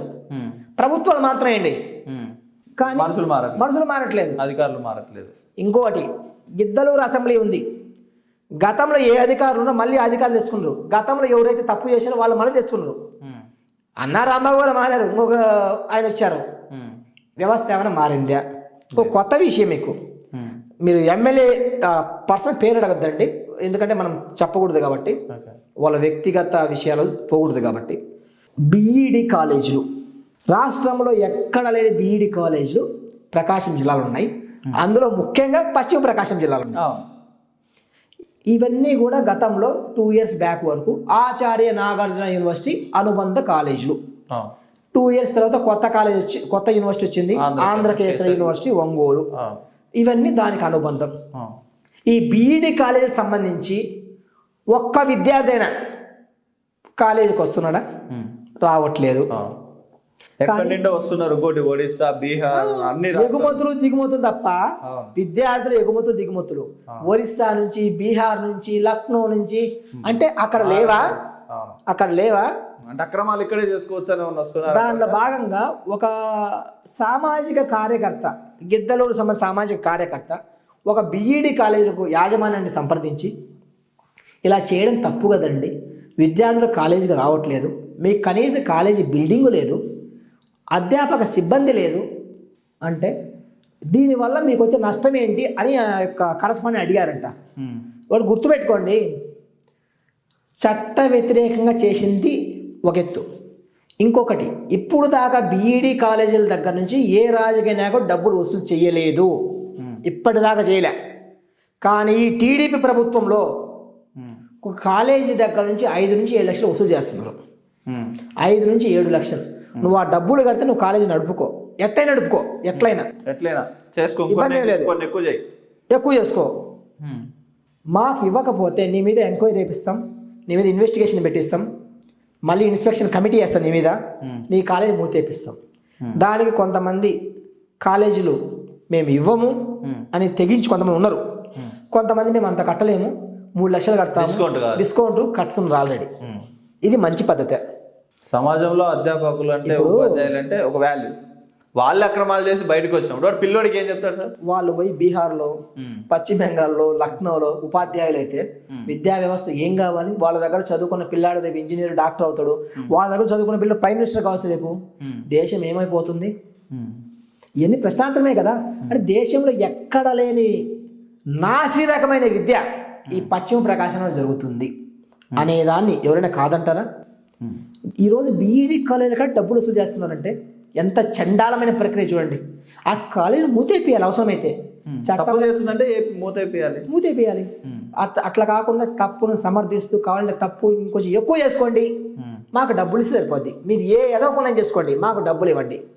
అట్లాగే ఈరోజు రాష్ట్రంలో నూతన మద్యం పాలసీ తెచ్చారు గవర్నమెంట్. సరే, గత ప్రభుత్వం ఏదైతే తప్పు చేసింది సరే, మంచి పద్ధతే. కానీ మీరు ఏం చేస్తున్నారు? ఏదైతే వాళ్ళకి మార్జిన్ ఉంటుందో దాంట్లో 15 to 20% స్థానిక ఎమ్మెల్యేకి ఇవ్వాలంట. అది మధ్య కాలంలో ఎమ్మెల్యేలా లేకుంటే కమిషన్ ఏజెంట్లా? ఎమ్మెల్యేలా లేకుంటే కమిషన్ ఏజెంట్లా? లిక్కర్ దగ్గర డబ్బులు. సరే, గత ప్రభుత్వం తప్పు చేసింది, దాని మీద మీరు మార్చారు, ఎవరో దానికి టెండర్ వేశారో తీసుకున్నారు, వాళ్ళ కాడ తీసుకోవడం ఏంది? అది మంచి పద్ధతి. ముఖ్యమంత్రి గారికి మేము రకరకాల రిప్రజెంటేషన్లు లీగల్గా పంపించాము, వాటి మీద స్పందన కోరుతున్నాము. కూటమి ప్రభుత్వం అవినీతి రహితంగా జరగాలనుకుంటున్నాం. కానీ కింది స్థాయిలో ఎమ్మెల్యేలు ఎలా తయారయ్యంటే కలెక్షన్ ఏజెంట్లా తయారయ్యారు. ప్రతి పనికి ఇంత డబ్బులని మనం చూసాం కదా. ఎలక్షన్స్ రిజల్ట్ వచ్చిన 2 నెలల్లో ఏదో ట్రాన్స్ఫర్ జరిగిన రాష్ట్ర వ్యాప్తంగా ప్రతి పోస్ట్కి ఇంత అమ్ముకున్నారు. చివరికి సచివాలయ ఉద్యోగులు, గ్రామ సచివాలయ ఉద్యోగులు కూడా 50,000 నుంచి 1,00,000 ఆ పోస్టింగ్ ప్లేస్ను బట్టి. చూడండి ఎంత ఆర్థిక కుంభకోణాలు జరుగుతున్నాయో. ఈరోజు నిజంగా మీరే చెప్తారు టీడీపీ వాళ్ళు, మేము ప్రభుత్వ ఉద్యోగుల ద్వారా గెలిచాము అంటుండ్రు, కానీ వాళ్ళకి మీరు వెన్నుపోటు పొడిచారు కదా. ఎక్కడుంది నైతికత మీకు? గత ప్రభుత్వం తప్పు చేసింది, ప్రజలు మీకు మంచి అవకాశం ఇచ్చారు, మీరేం చేస్తున్నారు? మీ ఎమ్మెల్యేలు ఏం చేస్తున్నారు? గత ప్రభుత్వంలో ఎమ్మెల్యేలను కంట్రోల్ చేయలేకనే కదా ఆ పని చేసింది. లాస్ట్ 6 నెలల ముందు, 5 నెలల ముందు అటు ఇటు పోస్టింగ్లు మార్చారు. ఆ నియోజకవర్గం నీకు నాకని ఏమైంది? అన్ని అట్టప్లాప్ అయినా కలదా? ట్రాన్స్ఫర్ అయిన వాళ్ళు ఏమైనా గెలిచారా? అట్టప్లాపే జరిగింది. ఇప్పుడు మీరు చేసింది ఏంటి? అదే కదా. కాబట్టి ప్రజలను వంచిస్తూ పోతే ప్రజలు అమాయకులు కాదు. ఎలక్షన్ ముందు మేము పసుపు కుంకుమ జల్లుతాము, లేకపోతే నీళ్లు రాని దగ్గర రిబ్బన్ కట్ చేస్తాము. ఇంకొక ఉదాహరణ గిద్దలూరు. ఎందుకని గిద్దలూరు సొంత నియోజకవర్గం కాబట్టి. గిద్దలూరు ప్రభుత్వ వైద్యశాల ఉంది. పనులు పూర్తిగా కాకముందే స్థానిక వైసీపీ అభ్యర్థికి మేలు సమకూర్చాలనే దురుద్దేశంతో ఆడున్న అధికారి రిబ్బన్ కట్ చేయించాడు. కానీ పనులు పూర్తిగా ఎలాంటి వెలుగొండ ప్రాజెక్ట్ లాగా పనులు పూర్తిగా కూడా ఎలా అయితే జాతికి అంకితం చేశారో ఈ విధంగా ఇట్లాంటి చాలా అవకతవకలు చేశారు కాబట్టి ప్రజలు 11 సీట్లు ఇచ్చారు. అంతే తప్ప ప్రజలు అమాయకులు కాదు, ప్రజలు చైతన్యవంతులు. అలాంటి ప్రజలను ఇంకా చైతన్యవంతులు చేయడం కోసమే మన ప్రజా సంకల్ప వేదిక ఉంది. ప్రజలు మారితే ఎవరైనా మారిపోతారు, ప్రజలు మారకపోతే అవినీతి పెరుగుతూనే ఉంటుంది. కాబట్టి ఈరోజు అవినీతి పెరిగింది, ఇప్పటిదాకా పెరుగుతూనే ఉంది. ఇంకా వాళ్ళు ఇప్పటికైనా రాష్ట్ర కూటమి ఎవరైతే ఉన్నారో అధినేతలు ఇప్పటికైనా కంట్రోల్ చేస్తే మాత్రం భవిష్యత్తు ఉంటుంది. లేదు మేము ఇలానే మా వాళ్ళు పోతుంటారు, దోచుకుంటారు, దాచుకుంటారంటే మాత్రం ప్రజలు సరైన గుణపాఠం చెప్పి తీరుతారు.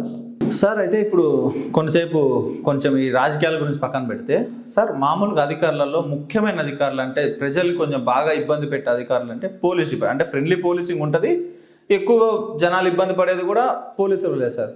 ఆ పోలీసులు అంటే కొంతమంది కొట్టడం, తిట్టడం, వాటికి అసలు ఏమైనా చట్టాలు ఉంటాయా? లేదంటే ఒక ఎస్ఐ వచ్చి ఒక పర్సన్ని కొట్టారనుకోండి, మనం దాన్ని ఏ విధంగా తీసుకోవచ్చు? చట్టపరంగా ఎలా వెళ్ళొచ్చు సార్ ముందుకి? ఇప్పుడు మీరు చెప్పిన దాని చిన్న కరెక్షను. పోలీసుల్లో నాకు తెలిసినంత వరకు 90% ఫ్రెండ్లీ పోలీసింగ్ ఈరోజు అవలంబిస్తున్నారు. అవును. 10% ఇంకా అనాగరిక చర్యలు ఫాలో అవుతున్నారు. రాజకీయ కుట్రలు, రాజకీయ రాజకీయ కుట్రలు ఉండొచ్చు, లేకపోతే వాళ్ళ సొంత కుట్రలు ఉండొచ్చు. ఆ పోలీస్ అధికారులు ఎవరైతే 10%, 90% పోలీస్ ఆఫీసర్స్ అనే వాళ్ళు చట్ట పరిధిలో పనిచేస్తున్నారు. సరే, పోలీసులు కొట్టచ్చా తిట్టచ్చా అంటే 100% పోలీసులు కొట్టకూడదు, తిట్టకూడదు కస్టడీలో ఉన్నప్పుడు. ఎప్పుడు కొట్టచ్చు? పోలీసులు అసలు కొట్టకూడదు అంటే కొట్టచ్చు. ఎప్పుడు కొట్టచ్చు? ఏదైనా శాంతి భద్రతలు విఘాతం కలిగినప్పుడు పబ్లిక్ ప్లేసుల్లో అలాంటప్పుడు లాఠీ చార్జ్ చేయొచ్చు చట్ట పరిధిలో. అంతే తప్ప అరెస్టు చేసి 3rd degree, 4th degree, 5th degree, పనికి మన డిగ్రీలు ఉంటాయి. అసలు డిగ్రీలు ఎక్కడ ఉన్నాయి? ఇండియన్ పీనల్ కోడ్లో కానీ, ఎవిడెన్స్ యాక్ట్లో కానీ, పోలీస్ యాక్ట్ 1861లో కానీ ఎక్కడ డిగ్రీలు లేవండి. ఈ డిగ్రీలన్నీ పోలీసులు కల్పించుకున్న అభూత కల్పన మాత్రమే. అరెస్టు చేసిన వ్యక్తి యొక్క స్వేచ్ఛను కానీ అతని సంరక్షణ పూర్తిగా పోలీసు వాళ్ళదే. ఒకవేళ పోలీసులు తిట్టినా కొట్టినా అన్వారెంటెడ్ వైలెన్స్ అంటారు. సెక్షన్ 29 పోలీస్ యాక్ట్ 1961 ప్రకారం వారు సంబంధిత మేజిస్ట్రేట్ గారికి రాతపూర్వకంగా కంప్లైంట్ ఇవ్వచ్చు.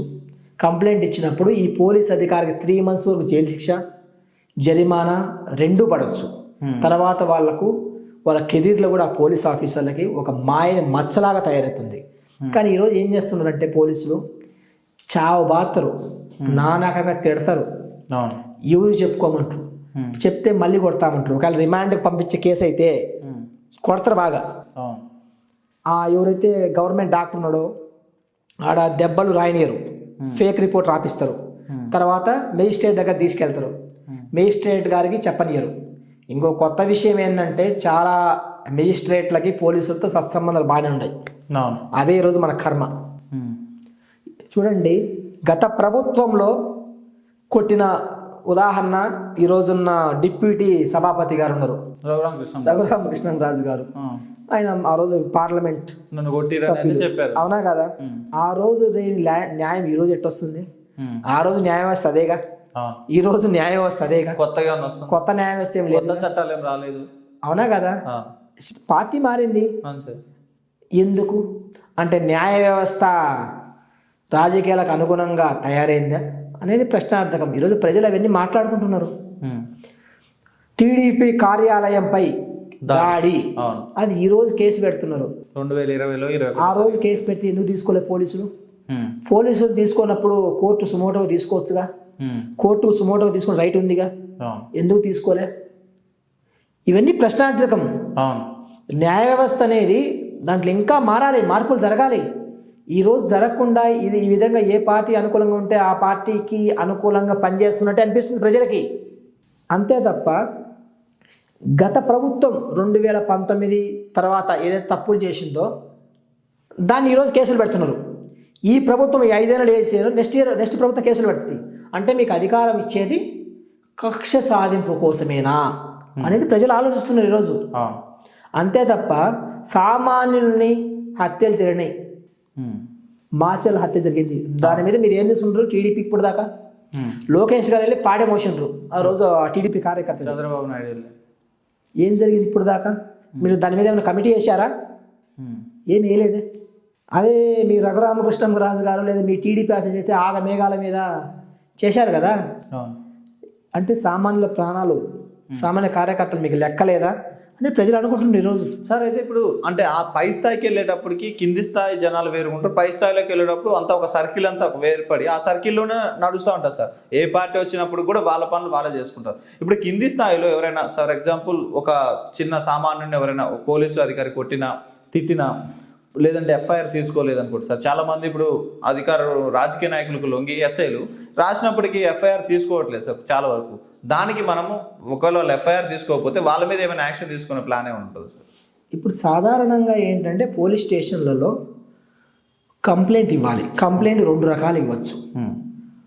నోటి మాట ద్వారా ఇవ్వచ్చు, ఒకవేళ మనం చదువు లేకపోతే ఓకే. రిటర్న్ గానే కంప్లైంట్ ఇవ్వచ్చు. సాధారణంగా కొత్త చట్టం వచ్చింది, ఈమెయిల్ ద్వారా ఇవ్వచ్చు, వాట్సాప్ ద్వారా ఇవ్వచ్చు. చాలా బెటర్, అవి ఇంకా అమలు కాలేదు, రాబోయే కాలంలో అమలు అవుతాయి ఇవన్నీ. ప్రస్తుతానికి ఏంటంటే నోటి మాట ద్వారా ఇవ్వచ్చు, రాతపూర్వకంగా ఇవ్వచ్చు. కానీ ఇచ్చిన తర్వాత అందులో క్రిమినల్ నేచర్ ఉంటే, అందులో నేరం జరిగి ఒక ప్రైమా ఫేసి ప్రాథమికంగా అనిపిస్తే పోలీసు వాళ్ళు కేసు ఫైల్ చేయాలి. చెయ్యడం లేదు.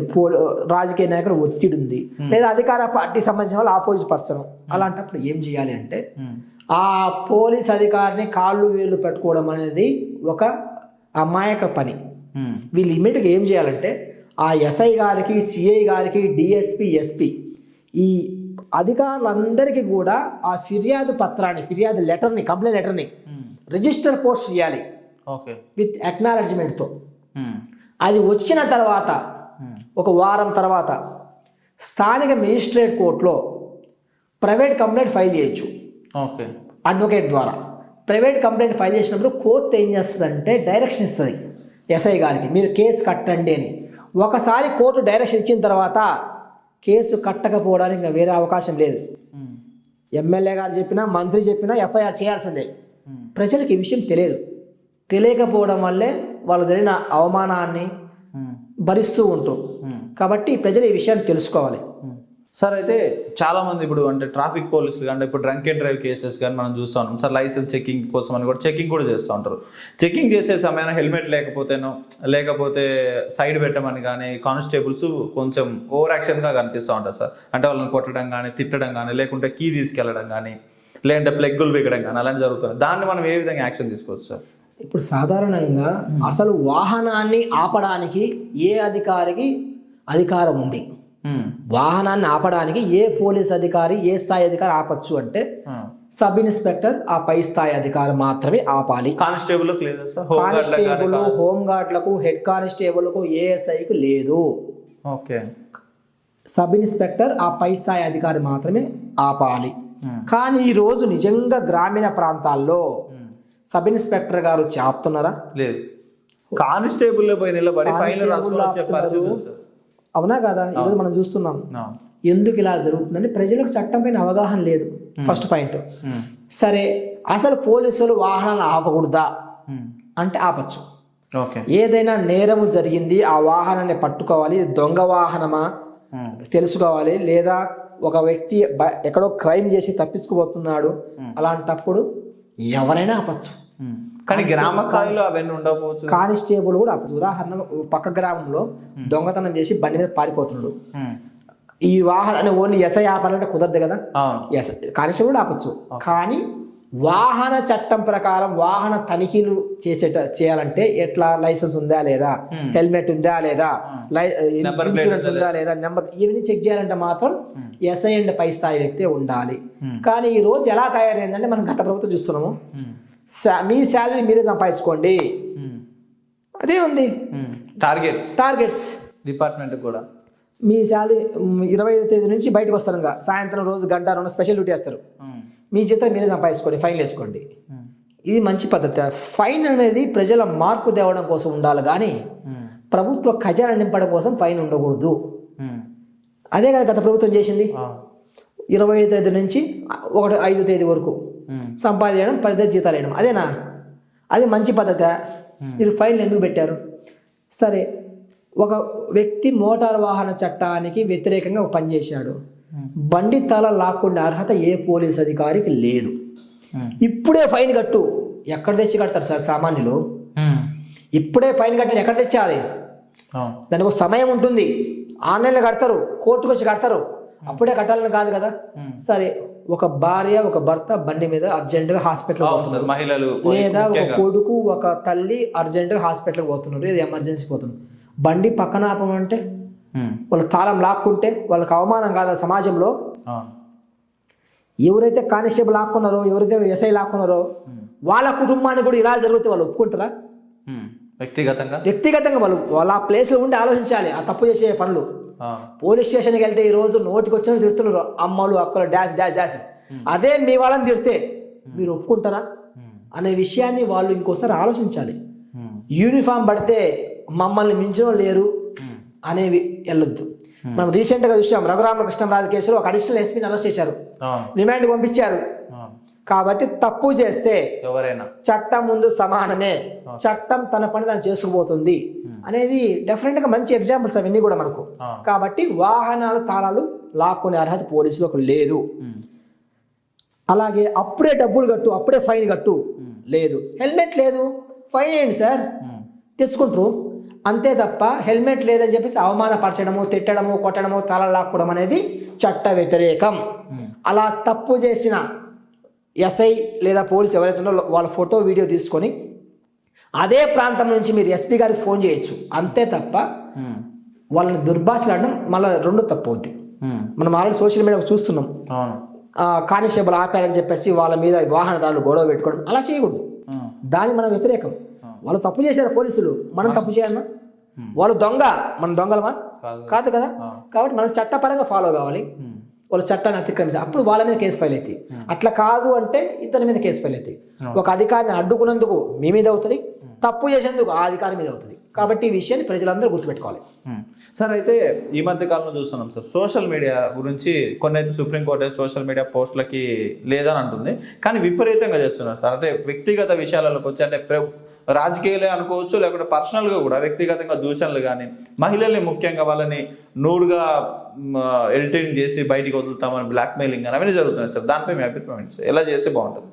ఈ సోషల్ మీడియా సంబంధించి గత ప్రభుత్వం ఉన్నప్పుడే ఈ అనర్థాలన్నీ జరిగింది గత ప్రభుత్వమే, ఇందులో డౌట్ ఏం లేదు. గత ప్రభుత్వం ఉన్నప్పుడు జడ్జీలు సరిగా తీర్పులు ఇవ్వట్లేదు, జడ్జీలు వాళ్ళ పార్టీకి వ్యతిరేకంగా ఇస్తున్న జడ్జీల మీద కూడా పోస్టింగ్లు పెట్టారు. ఈ విషయం మనం గుర్తుపెట్టుకోవాలి. ఇది మొదటి విషయం. ఇకపోతే సుప్రీంకోర్టు చెప్పిన గైడ్లైన్స్ అనేది వెరీ క్లియర్. అక్కడ ప్రభుత్వాన్ని ప్రశ్నించడం వేరు, ఒక వ్యక్తి యొక్క పర్సనల్ విషయాలకు చొచ్చుకుపోయి వాళ్ళని న్యూడ్గా చేసేయడము, లేదా వాళ్ళ తలను మార్చడము, ఇంకోటి చేయడము అది సుప్రీంకోర్టు చెప్పలే. సుప్రీంకోర్టు చెప్పిన విషయం ఏంటి? ప్రభుత్వాన్ని ప్రశ్నించడము. ఎట్లా? ప్రజా శ్రేయస్సు కోసం మీరు ఈ హామీలు ఇచ్చారు, ఈ హామీలు నెరవేర్చలేదు అని ప్రశ్నించడం వేరు. వాటి మీద అరెస్టులు వద్దన్నారు కానీ, వాటి మీద కేసులు వద్దన్నారు కానీ, ఇలాంటి పనికి మాలిన పనులు కూడా సుప్రీంకోర్టు చెప్పలేదు. కాబట్టి ఇక్కడ మనం ఆ సుప్రీంకోర్టు చెప్పిన గైడ్లైన్స్ అర్థం చేసుకోవాలి. ఇక్కడ ఇప్పుడు జరుగుతున్న అరెస్టులు ఏంటి?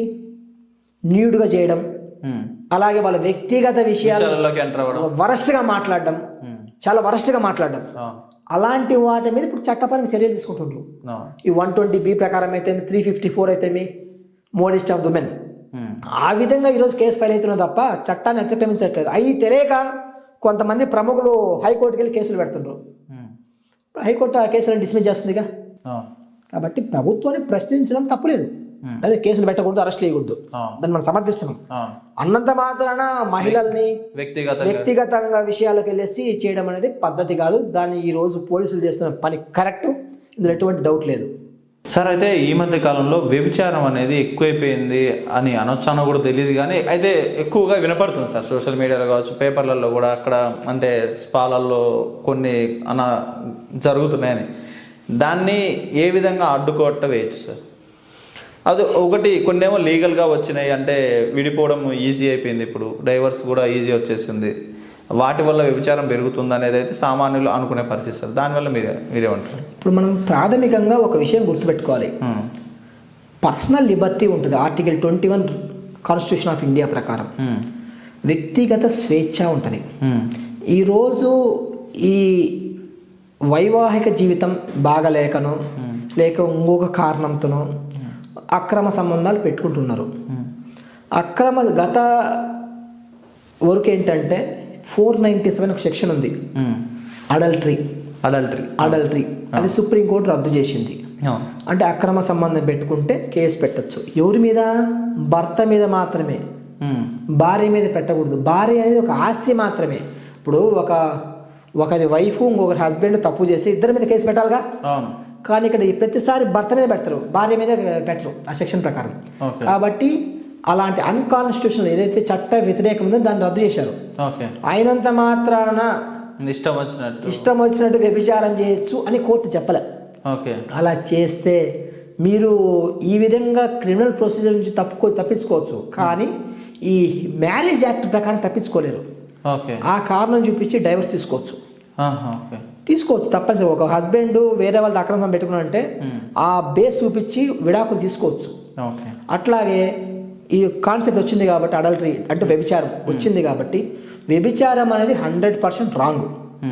నీకు ఒక వివాహమైన తర్వాత ఒక వ్యక్తితో పొసగట్లేదు, ఇష్టం లేదంటే ధర్మంగా విడాకులు తీసుకోవచ్చు, ఇష్టమైన వ్యక్తిని చేసుకోవచ్చు. దాని కులాలు మతాలు ఏమి లేవు. కాబట్టి వ్యభిచారం చేయడం 100% రాంగ్. కానీ ఇక్కడ వచ్చేసి మనము ఈరోజు ఓయో రూమ్స్ ఒక బాగా ఓయో రూమ్స్ అనేది ఒక పెద్ద టాపిక్ లాగా వచ్చేసింది.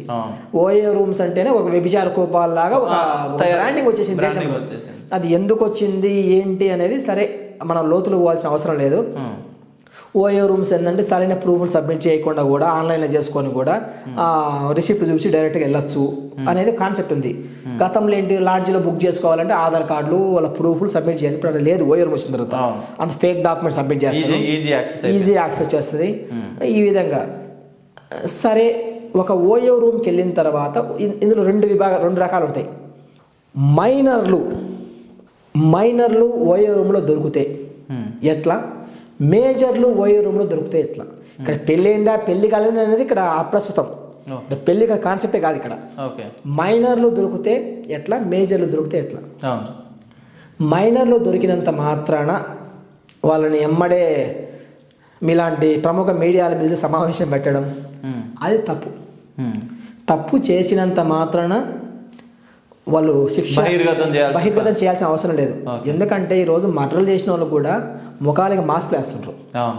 అసలు తప్పు చేశారు, వాళ్ళిద్దరు చేయడం వల్ల సమాజానికి ఏమైనా జరిగిందా? కాబట్టి వాళ్ళకు పిలిపించి వాళ్ళ పేరెంట్స్ని పిలిపించి కౌన్సిలింగ్ ఇచ్చి వాళ్ళకు భవిష్యత్తుని చెప్పి పంపించచ్చు, తప్పలేదు. దాన్ని బహిర్గతం చేయాల్సిన అవసరం లేదు. క్రిమినల్ ప్రొసీజర్ కోడ్ ప్రకారం అయితే ఓయో రూమ్లో దొరికినంత మాత్రాన ఎటువంటి కేసు పెట్టడానికి అవకాశం లేదు. అలా అని చెప్పేసి మేము యువతను రెచ్చగొట్టట్లేదు, ఓయో రూమ్లోకి వెళ్ళని మేము చెప్పట్లేదు. భవిష్యత్తు అనుగుణంగా ముందు భవిష్యత్తు చూసుకోవాలి ఫస్ట్. ఈ లైంగిక కార్యకలాపాలు అనేది జీవితంలో ప్రతి ఒక్కరికి ఉంటాయి. ఇది సృష్టి ఆరంభమైంది అక్కడే, అంతమయ్యేది అక్కడే. కాబట్టి దానికి అంత విలువ ఇవ్వాల్సిన అవసరం లేదు. చట్టపరంగా ఏంటంటే ఓయో రూమ్లో దొరికినంత మాత్రాన కేసు పెట్టకూడదు. సార్ ఇంకోటి మనం చూస్తూ ఉంటాం సార్, రైడింగ్ అనేది జరుగుతూ ఉంటుంది అని అంటున్నారు సార్. ఇప్పుడు ఫర్ ఎగ్జాంపుల్ హోటల్లో ఉంటాం సార్, అది ఏదో జరిగి వాళ్ళు రైడింగ్కి వచ్చారనుకోండి, వాళ్ళు వచ్చి అడిగే క్వశ్చన్లు ఏమేమి అడుగుతారు సార్? ఇప్పుడు సాధారణంగా రైడింగ్ అంటారు, ఇంకో పరిభాష అనేది దాడి అంటారు. దాడి చేశారు. ఏ అధికారి ఎవరి మీద దాడి చేయరండి. ఇక్కడ మనం ఒక విషయం గుర్తుపెట్టుకోవాలి, పబ్లిక్ అనేవాడు ప్రభువు, అధికారి అనేవాడు ఎప్పుడు సేవకుడే. ఒక సేవకుడు వాళ్ళ యాజమాని మీద దాడి చేస్తాడా? నథింగ్, జరగదు అట్లా. ఇక్కడ లాడ్జీ మీద దాడి చేశారు, ఎందుకు దాడి చేస్తారు? ఏమైనా అసాంఘిక కార్యకలాపాలు జరుగుతున్నాయా అంటే మాదక ద్రవ్యాలు కానీ టెర్రరిస్ట్ యాక్టివిటీస్ కానీ ఇట్లాంటివి ఏమైనా ఉన్నాయా, అలాంటి వాటి కోసం తప్పనిసరిగా వాళ్ళు తనిఖీ చేస్తారు. తనిఖీ చేయడం వేరు, దాడి చేయడం వేరు. సార్ తనిఖీ చేసే విషయంలోనే ఒక ఆడవాళ్ళు ఉన్నప్పుడు వాళ్ళని ఏ విధమైన క్వశ్చన్లు అడుగుతారు, లేదంటే వాళ్ళు దుర్భాషలు ఆడే పరిస్థితి కూడా ఉంటుంది సార్ కొంతమంది. అప్పుడు మనం ఏ విధంగా రెస్పాండ్ అవ్వచ్చు? యాక్చువల్గా ఏంటంటే వాళ్ళ కాడికి పోయి వాళ్ళిద్దరు మేజర్లు అయ్యి ఉంటారు ఒకవేళ ఆ ఉన్న రూమ్లో దొరికే వాళ్ళు వైఫ్ అండ్ హస్బెండా లేదా ఇల్లీగల్ ఎఫ్ఐఆరా అవన్నది ఇక్కడ అప్రస్తుతం, సెకండరీ. అసలు మాట్లాడాల్సిన అర్హత అధికారం పోలీసులకు లేదు. ఒకవేళ దుర్భాషలాడి ఒకవేళ వాళ్ళని ఇబ్బంది పెడితే మాత్రం వాళ్ళు వెంటనే చట్ట ప్రకారము వాళ్ళకు సంబంధిత ఎస్పీ గారికి కానీ డీజీపీ గారికి కానీ వాళ్ళ పై స్థాయి అధికారికి, ఈరోజు మొబైల్ నెంబర్స్ అందరి దగ్గర ఉన్నాయి, గూగుల్లో కూడా ఈమెయిల్స్ ఉన్నాయి. ఆ అధికారి తిట్టేటప్పుడు వీడియో తీసి అవన్నీ కూడా పంపించే ఆ పోలీసుల మీద కేసులు పెడతారు. ఇందులో డౌట్ ఏం లేదు. మీరు ఎప్పుడైతే వాళ్ళ పై అధికారికి ఫోన్ చేసి కంప్లైంట్ ఇస్తున్నారని తెలిసిందో మిమ్మల్ని తిట్టే అధికారి నోరు మూసుకుంటాడు, ఇందులో డౌట్ ఏం లేదు. కాబట్టి ప్రజలు చైతన్యం వస్తే ఏం ఇబ్బంది ఉండదు. మేము తప్పు చేస్తున్నాం కాబట్టి మనల్ని అంటున్నాడు అని భయపడతారు ప్రజలు. యాక్చువల్గా సరే నువ్వు చేసే తప్పు ఏం తప్పది, నీ వివాహ బంధానికి తప్పు, అది క్రైమ్ కాదు.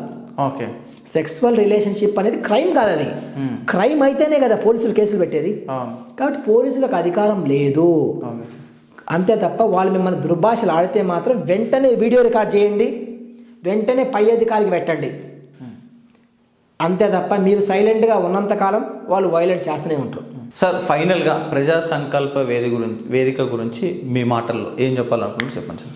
ప్రజా సంకల్ప వేదిక ప్రజల కోసం, ప్రజల చేత, ప్రజల వలన ఈరోజు దినదిన డెవలప్ అవుతుంది. ఇందులో ఎటువంటి డౌట్ లేదు. రాష్ట్ర వ్యాప్తంగా ప్రతి గ్రామంలో మాకు ప్రజా సంకల్ప వేదిక అండ ఉంది. మా పైన ఏదైనా దౌర్జన్యం చేసినా, మాపై అక్రమాలు చేసినా, అక్రమ కేసులు పెట్టినా, మా భూమి కబ్జా గురైనా మాకు ప్రజా సంకల్ప వేదిక ఉంది. మా బలం ప్రజా సంకల్ప వేదిక. కాబట్టి మేము ధైర్యంగా ఉన్నాం. మాకు చట్టపరమైన హక్కుల సాధన కోసం ప్రజా సంకల్ప వేదిక ఉంది అనే రోజు అతి త్వరలోనే ఆంధ్రప్రదేశ్ రాష్ట్రంలో వస్తుంది. దానికోసం శాయశక్తుల మా కృషి మేము చేస్తాము, మా సభ్యులు చేస్తారు. చట్టం ముందు అందరూ సమానమే. ఒక ఎమ్మెల్యే, ఒక ఎంపీ, ఒక మంత్రి, ఒక ముఖ్యమంత్రి వీళ్ళందరూ కూడా ప్రజల యొక్క పనివారే, ప్రజల యొక్క ప్రతినిధులే, ప్రజల యొక్క సేవకులే అనే భావన తీసుకురావడానికి మేము ప్రతిరోజు ప్రణాళికలు వేసుకుంటూ దాన్ని అమలు పరుస్తూనే ఉంటాము, ఇంకా కష్టపడుతూనే ఉంటాము. సార్ ఫైనల్గా మాస్కా బాస్ విత్ మహేందర్ కార్యక్రమంలో ఒకటైతే ఆనవాయితీగా పెట్టుకున్నాం సార్. అంటే మిల్క్ గురించి ప్రతి ఒక్కరు తాగేది ప్రతిరోజు ఖచ్చితంగా 100లో 99 మంది కన్జ్యూమ్ చేసే ప్రోడక్ట్ ఏదైనా ఉందంటే అది పాలు సార్. ఇప్పుడు పాల గురించి బీభత్సమైన యాడ్స్ వస్తున్నాయి సార్. దాన్ని న్యాయపరంగా అంటే ఫర్ ఎగ్జాంపుల్ కొన్ని కంపెనీస్ ఉన్నాయి సార్, పేర్లు కాకుండా, దానికి సెలబ్రిటీస్ యాడ్స్ ఇస్తున్నారు, పేరున్న సెలబ్రిటీస్. ఒకవేళ ఆ పాలు తప్పు విగిన వస్తే అది సెలబ్రిటీ మీద పడుతుందా? ఆ సెలబ్రిటీకి కూడా ఏమైనా స్కోప్ ఉందా సార్? అంటుకునే స్కోప్ ఉంటుందా కేసు? ఈరోజు మనం ఫ్యాక్ట్ ఒకటి మాట్లాడితే, సెలబ్రిటీ అనే వ్యక్తి అతను ఒక ప్రచారకర్త మాత్రమే. ప్రచారకర్త, అవును. ఆ ఇంగ్రీడియంట్లో ఒక ఇంగ్రీడియంట్ తయారవుతుందంటే ఒక శాంపిల్ బేస్నే జరగదు. ప్రతిరోజు అది ప్రక్రియ జరుగుతున్న, మ్యానుఫ్యాక్చరింగ్ జరుగుతూనే ఉంటుంది. పాలు అంటే ఒకే గేదె పాలు ఒకే రోజు రావుగా, రేపు ఇంకో గేదె పాలు రావచ్చుగా. అందులో మళ్ళీ నెక్స్ట్ ఫ్యాక్టరీలో ఉత్పత్తి చేసే క్రమంలో వర్కర్స్ మారుతున్న క్వాంటిటీ అటు ఇటు రావచ్చు. దాని అంతటికి సెలబ్రిటీ కారణం అవుతాడా? ఇప్పుడు ఉదాహరణ, మలబార్ గోల్డ్ లేకపోతే గోల్డ్ ఉంటాయి. ఆ గోల్డ్ మేకింగ్లో ఏమైనా జూనియర్ ఎన్టీఆర్ గారు ఏమన్నా ఉంటారా? Just branding. అయినంత మాత్రం ఒకవేళ గోల్డ్ క్వాలిటీ తగ్గినా జూనియర్ ఎన్టీఆర్ గారిని కేసు పెట్టాలంటే భావ్యమేనా? కాదు కదా. సెలబ్రిటీ ఎంతవరకు ఈ బ్రాండ్ బాగుంటుంది అని చెప్పినంత మాత్రాన లయబిలిటీ ఎంతవరకు వస్తుంది? ఓకే. అంటే ఫుడ్ ప్రోడక్ట్స్కి వచ్చే విషయానికి ఒక పేరున్న సెలబ్రిటీ వచ్చేసి ఈ పాలు తాగండి ఖచ్చితంగా, ఈ పాలు బాగుంటాయని చెప్తున్నప్పుడు వాళ్ళు మనసులో మాట బయటికి చెప్తున్నట్టే కదా సార్? మనసుల మాట అనడం కంటే ఒక సినిమా తీస్తారండి. సినిమా తీసినప్పుడు ఒక రోల్ ఇచ్చినప్పుడు అది విలన్ కావచ్చు, హీరో కావచ్చు, ఆ రోల్కి అనుగుణంగా ప్లే చేస్తారు. ఇప్పుడు మీరు ఫుడ్ ప్రొడక్ట్ చేశారు కాబట్టి మన నైతికంగా మాట్లాడితే తప్పు అయితే తప్పు అని చెప్పాలి. అసలు సెలబ్రిటీ ఎవరైనప్పటికీ ఒప్పు అయితే ఒప్పు అని చెప్పాలి. ఇక్కడ సెలబ్రిటీకి గ్రౌండ్ అంత స్థాయి నాలెడ్జ్ ఉంటుందా? ఆయనకు అన్ని విషయాలు తెలుస్తాయా? తిరుపతి లడ్డు ఇట్లాంటివి చూసినాం కదా. నిజంగా కంపెనీ అని తెలుసా? ముఖ్యమంత్రి గారు, గత ముఖ్యమంత్రి బ్లేమ్ చేశారు. నిజంగా గత ముఖ్యమంత్రికి ఆయన ఐడియా ఉంటుందా? Technical expertise. కాబట్టి పాలు అనేది ఏంటంటే ఇందులో వేరే ప్రలోభాలకు గురయ్యి మధ్యస్థాయి ఎంప్లాయీస్ కానీ కింది స్థాయి ఎంప్లాయీస్ కానీ ఏదో జరిగింటాయి. ఏదైనా ఫుడ్ కల్తీ అంటే ఫుడ్ అడల్టరీ అంటాం మనం. ఇప్పుడు దాకా వ్యభిచారం ఉన్నాం కదా, అదే అడల్టరీ. అది సమాజానికి తీవ్రమైన ప్రమాదం. ఇప్పుడు నార్మల్ వ్యభిచారం ఏంటంటే ఆ ఇద్దరు వ్యక్తులు, ఆ రెండు కుటుంబాలు పోయేది. కానీ ఫుడ్ అడల్టరీ వల్ల ఒక సమాజమే ఎఫెక్ట్ అవుద్ది. కాబట్టి ఇందులో సెలబ్రిటీ అనే వ్యక్తి ఎవరైతే ఉన్న కొంతమంది సెలబ్రిటీ మీరు గమనించే ఉంటారు, రజనీకాంత్ ఇలాంటి వాళ్ళు యాడ్లు తీసుకోరు. ఎందుకంటే వాళ్ళని ప్రొడక్ట్ గురించి వాళ్ళు పబ్లిసిటీ ఇవ్వరు. అది వాళ్ళ నైతిక హక్కు. మనం ఏంటంటే ఇక్కడ వాళ్ళ నైతికత వదిలేయాలి. ఒక ప్రొడక్ట్ చెప్పేటప్పుడు ఏదైనా నెగిటివ్ వచ్చినప్పుడు వాళ్ళు దాన్ని భరించాలి వ్యక్తిగతంగా. చట్టం మాకు లేదు అనకుండా వాళ్ళు భరించే స్థాయి. అంటే ఈ విధంగా కూడా కేసులు అయ్యే అవకాశం ఉంటుందా సార్? డెఫినెట్గా. ఇప్పుడు నేను చిరంజీవిని చూసి పాల్గొన్నాను అనుకోండి సార్, చిరంజీవి మీద కేసు వేయచ్చా? అలా ఎలా వేస్తుంది? అంటే చిరంజీవి నాకు అభిమానం చిరంజీవి సార్. ఉండొచ్చు. చిరంజీవి ఈ పాలు బాగుంటాయని చెప్పాడు సార్. ఆ పాలు తాగుతాం, మనకేదో అవుతుంది, అప్పుడు చిరంజీవి మీద మనం ఏమైనా రైట్స్ ఉంటాయా సార్? ఇప్పుడు చిరంజీవి గారు చెప్పారు, చిరంజీవి గారు కొన్నాము అంటే చిరంజీవి గారు లైబిలిటీ ఎంతవరకు ఉంటుంది? ఓకే. చిరంజీవి గారు రోజు వెళ్ళి పాలు చెక్ చేస్తున్నారా? ఓకే. సరే, చిరంజీవి గారు చెప్పారు, ఆ రోజున క్వాలిటీకి చిరంజీవి గారు చెప్పిండొచ్చు. ఓకే. లేదా చిరంజీవి గారు ఏం చెప్పారు, సారీ ఏదైతే పబ్లిసిటీలో ఆయనకి ఎంప్లాయీ మాత్రమే. ఓకే, ఎంప్లాయ్ అంతే. అంతే, మార్కెటింగ్, హీజ్ మార్కెటింగ్ మేనేజర్ అనుకోండి, మీరు ఎండి అనుకోండి, ఓకే. అతని రోల్ ఎంతవరకు ఉంటుంది? ఓకే. వికారస్ లైబిలిటీ అంటాం. వికారస్ లైబిలిటీ ఎవరు? అల్టిమేట్ హెడ్ ఎవరైతే వాళ్ళ కంపెనీ హెడ్, వాళ్ళు బానిసలు అవుతారు, వాళ్ళు లైబుల్ అవుతారు అన్నిటికీ. అంతే, ఇతని మార్కెటింగ్ ఏజెంట్ అయినంత మాత్రాన ఈ సబ్బు వాడండి, ఈ పాలు తాగండి, మార్కెటింగే కదా. ఓకే. వాళ్ళ లైబిలిటీ ఎంతవరకు ఉంటుంది? ఓకే, అంతే అంటారు సార్.